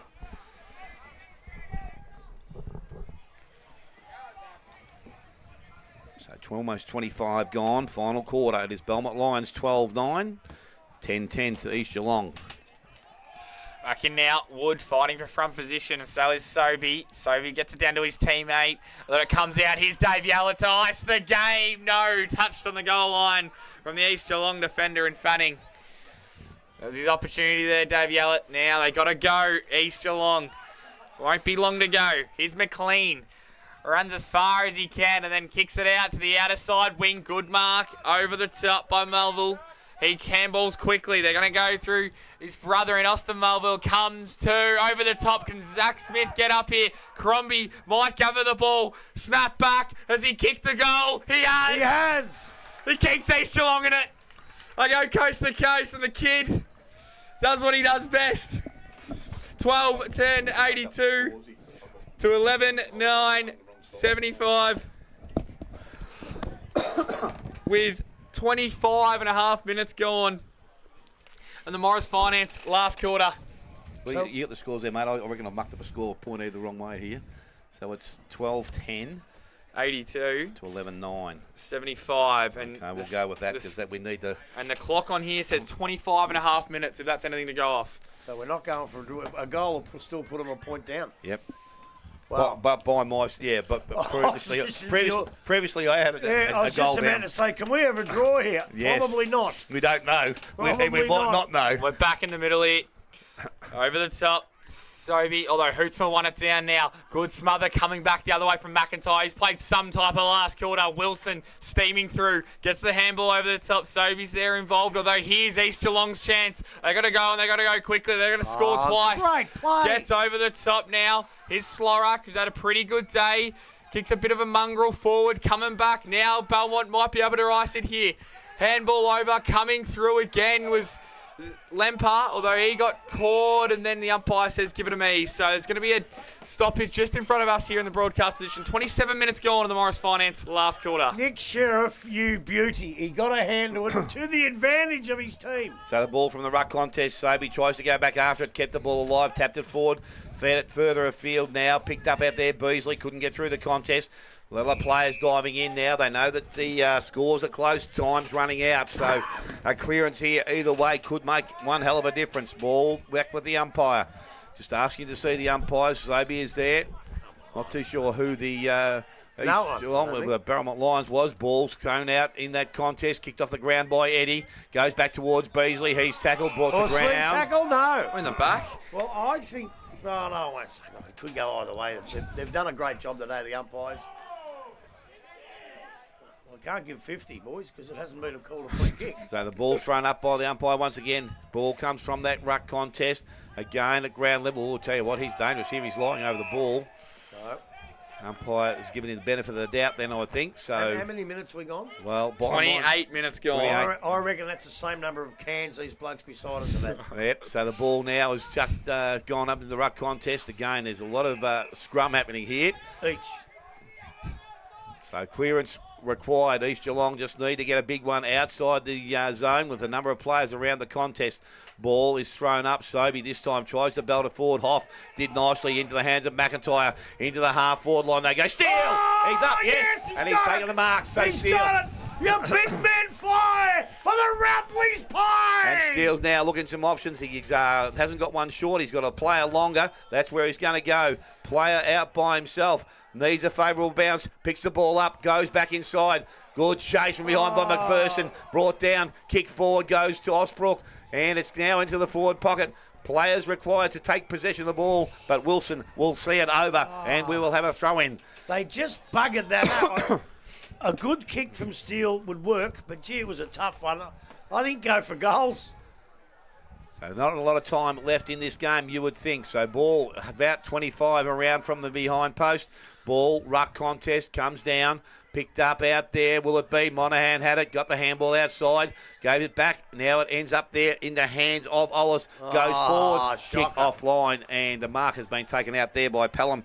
So he can really slow things down and hopefully draw some time. Umpire is asking now to play on. He's asked him to do that now, and he goes back outside towards the centre wing. Mark taken out there. Good strong hands. And that was McPherson. Again. So McPherson now again. They can run the clock if they want to. Wilson's out the back calling for it, but he goes forward into the hands now of Evans. Still defensive side of centre wing. He's looking at his options backward of the ball as well. There are plenty, so he now uses that first option, and Wilson is out there. I've never liked this, you know. I've never liked going back that far. Sideways, fine. You go back too far, you got to come back a long way. And you make one mistake and it's in trouble. Exactly. This time Wilson, he decides to go long. And this is on the true centre wing. So the mark has been taken out there by Lee. And there's the siren. Belmont Lions have been good enough to hang on here this afternoon. And will run out victors 12-10. And they will beat East Gelong 11-9. That last quarter went again another 30 minutes. So some longer quarters here this afternoon. But the Belmont Lions have prevailed with a pretty solid performance over the first three quarters, and East Gelong doing some work late in the game to try and get themselves up and over the line. We're going to take a short break, come back, final scores from around the grounds. You're listening to 94.7 The Pulse, your home of local football.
said, it's been a 7-point margin to the Belmont Lions here this afternoon, and I think from around the grounds we can tell you that North Gelong are comfortably in front of Corio. Bellpost Hill comfortably in front of Thompson. Wereby, we believe, have been beaten by Invali. Is that true, Grubbers? That's still going? Still going? It's over. And Bannockburn, as we think at this stage, are about 29 points up on Geelong West, but they were all live, but my phone doesn't seem to be updating as good as the others. Grubby, well, what did you think, mate? As I said, they controlled the game pretty much all day, but East Geelong did make a bit of a charge late in the last quarter. Well, you did set right, Darryl. And isn't that what he called it? Yeah, Darryl. That's my other brother. Look, you're right. Belmont, you got to give them credit. They were the better team on the day, but not by much. I didn't think. I thought they were just ahead of them all day. East Geelong stayed in the game almost till the end, and a couple of mistakes down there in the forward line right near the end, and they could have got up. What were the exact scores? Have you got the exact scores? It's actually 12-10 to 11-9. Right, so that's what that's been waved off by the umpires. Righto, so that's what's that? A goal. 7 points. 7 points. So so right near the end, they needed 2 scores, which was just beyond them. They never gave up. They're a good side, and I think they'll get better. There's a couple of blokes in there that can play like Big Steel. Like, he can play, but he's still struggling to find what GDFL footy is all about. A little bit like Bosley early last year. Yep. And I'm sure he'll get it. But, look, I thought Belmont, we really liked them last week, and I like them again today. They don't do anything special. You know, the mark of the day the Routley's mark of the day would have went to East Geelong. The Campy Engineering Read the Play of the day would have went to East Geelong. And probably the Connectel goal of the day would have went to East Geelong. So, you know, they don't do anything special. They don't do anything real out of the ordinary, but they just play football and keep going and going and going and winning. So, look, great effort. Look, I think if you look through the sides to find best four-quarter players, right, I think you'll find that Belmont have got stacks of them and Invali haven't. East Geelong haven't, right? I put the wrong book away, but look, with East Geelong, look, Benny Crombie, he didn't do much early, got himself into the game and then sort of dropped away again. Beard's all the same. Payne was okay. O'Brien Henderson was okay. Zimmer did a couple of nice things. Mulvale in and out. Lemper, I think, was their best player, and Lowndes was okay. And you go over to Belmont and there's ticks everywhere. I thought Wilson was good, Beasley, Michelle or Mitchell, Vermeulen at half time, but not at the end of the game. McPherson, you know, Allett was dangerous, although could have done more. Wood was okay. Slorak, Brock Marnie faded out of the game a bit. Eddie was really, really good. Hootsma, Wiley, that's Shepherd on Wiley. That's what team football's all about. And even Big Jack Evans did a bit too. And Sheriff did some nice things too. So I just think they had better players all over the ground today. But on a big ground, later on in the year, the result can easily be turned around by East Geelong because I think they'll get better and better. Yeah, like I said, they were in games, but they just couldn't get that little roll on, which we know East Geelong have been able to do. And I think if that had been the case, then they may have obviously got things a little bit more on their own terms. But as I said, their own ground, probably a little bit harder to play here than that they would have liked. But it was a good game of football to watch, and we have been the beneficiary of that here this afternoon. So I suppose now we look at better players for the afternoon. And you want to go first, do you there? Yeah, sure, I'll go first. Righto, Arch, you lead us away, mate. Yeah, no, he needs a game next year, so Zach Smith's definitely going to get a game. Zach Smith isn't in the votes today. I actually thought the bloke played on him. Lockie Slark played very well. He's not in my votes either, though. I've got one vote to Andy Wiley. I thought he did a lot of good things early, and I think that he does the things, as you mentioned, Grubby, that Shepherd, but I thought he was really clean with the ball. I think he might have kicked a goal or two. A one-touch player, doesn't muck around with the ball, likes to get the ball moving, is very fit as well, plays the game right out to the end. 2 votes to Braden Eddy.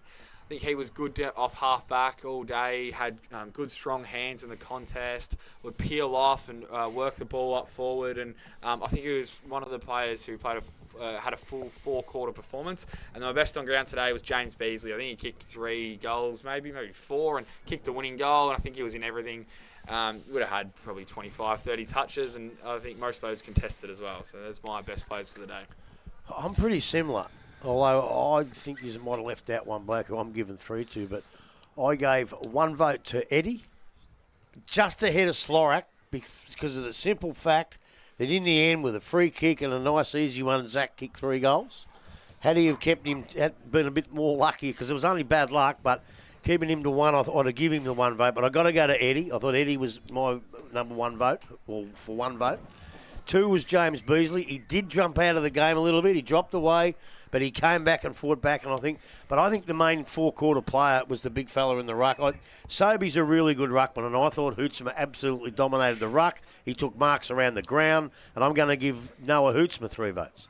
Okay, well, I've got most ones we've mentioned, but I've given 1 vote to Slorak. I thought his game early to be able to hold up Zach Smith. And as I said, I know Zach Smith now has got no the other options. He's missing what's his name? Izzard. Izzard's missing up forward.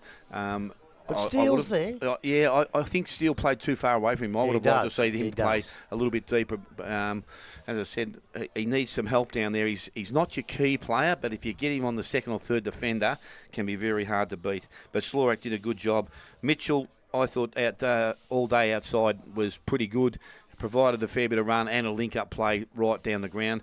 And for me, Braden Eddy was the best player for me on ground. I thought his first 3 quarters enormous. Probably faded a little bit in the last quarter, but he did a masterful job off the half-back line, provided plenty of runs. So I reckon he will end up with 6 votes. So I reckon the award will go to Braden Eddy this week for best player on the ground.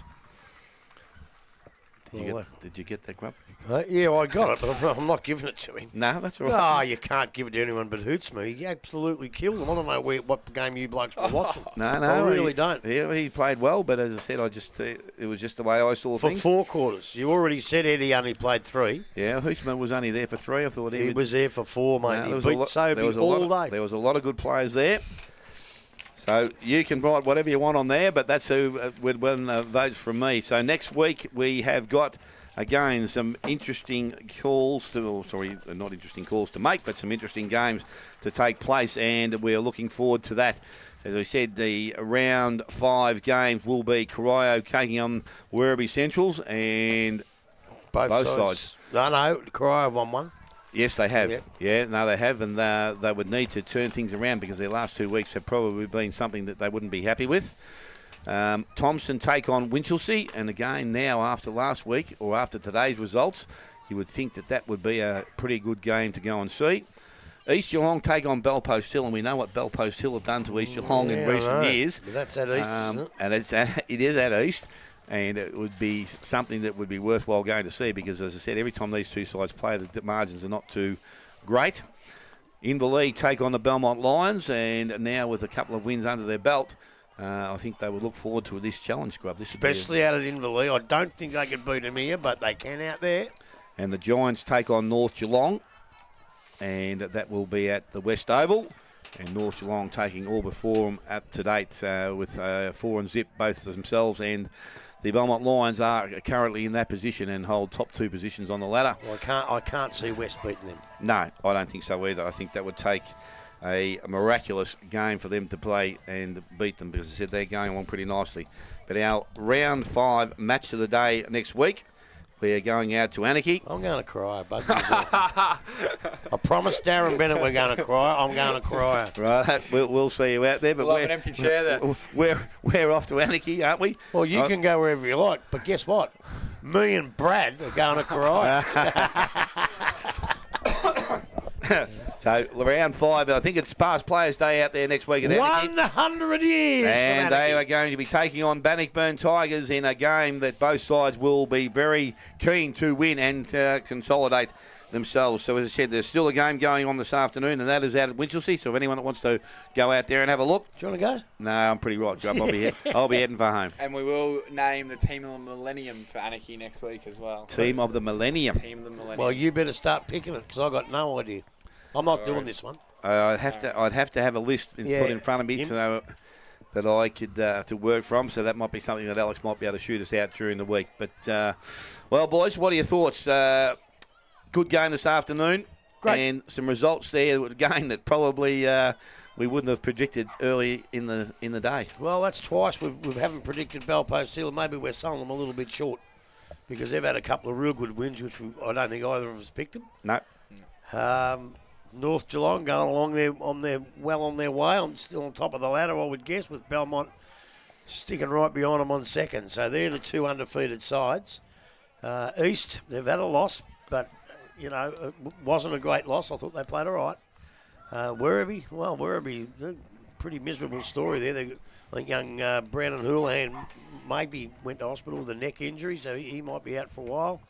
And they got really well beaten again by Invali, and they're 0-4. I don't think the powers that be down at Wereby Centres would have thought 0-4, but that's a long way to come back from. And I tell you what, one more loss, and I don't think they can come back.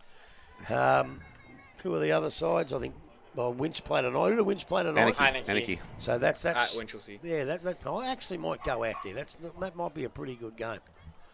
You got rallies out there, haven't you? You might go and say hello to them or something. No, it's at Invali. Oh, sorry, that's the wrong way, yeah. Yeah, but anyway, another great round of football that just keeps getting better and better and better for the GDFL. And let's just upwards and onwards and have a great season, I think. Yeah, no, I agree totally, Grub. As I said, there's probably only been that one blowout again this afternoon, which is probably a little bit hard to put down in words because, as I said, Karaya have been going along, I would have thought, pretty nicely, and they're just not finding their niche at the moment, and that's something that they will need to do in the next couple of weeks. Otherwise, the trend might continue. So, 16 weeks to go. Yeah, we've got plenty of time to come that's good. it, to turn things around. So it's up to them now. They've just got to get out there and perform and make sure they're doing the right things, and hopefully can turn things around for the club. So next weekend, as we said, we're out to Anarchy Footwatt Flats to see them take on Bannockburn, and hopefully that will be a good game to go and watch, I think. I think it should be a good game, good contest to go and see. So for everyone here this afternoon, thanks to the boys doing the camera work and inside the box here. And Grab just wants to say hello to them, thank you to the sponsors before we disappear. We're not forgetting that again, I tell you. For the quarter sponsors, Buckley's the cornerstone of the GDFL. Elders Insurance, I tell you what, there's none better than Elders.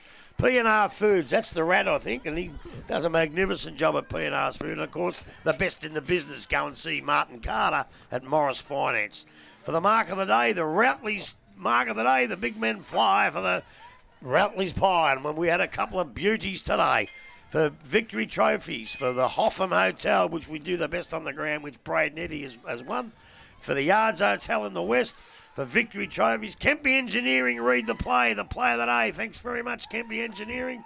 Athlete's Foot. Promoted trophies are fantastic. And, of course, the great Connectel with the goal of the day. Thank you very much. We appreciate you. Yes, thank you to all our sponsors. And then from us here in the box, we'd like to say thank you to all our listeners and all our viewers that take their time out to listen to us on a weekly basis. To the umpires, well done. Good job. No, actually, that wasn't really good job. So until next week, it's bye from us all here this afternoon. You're listening to 94.7 The Pulse, your home of local football.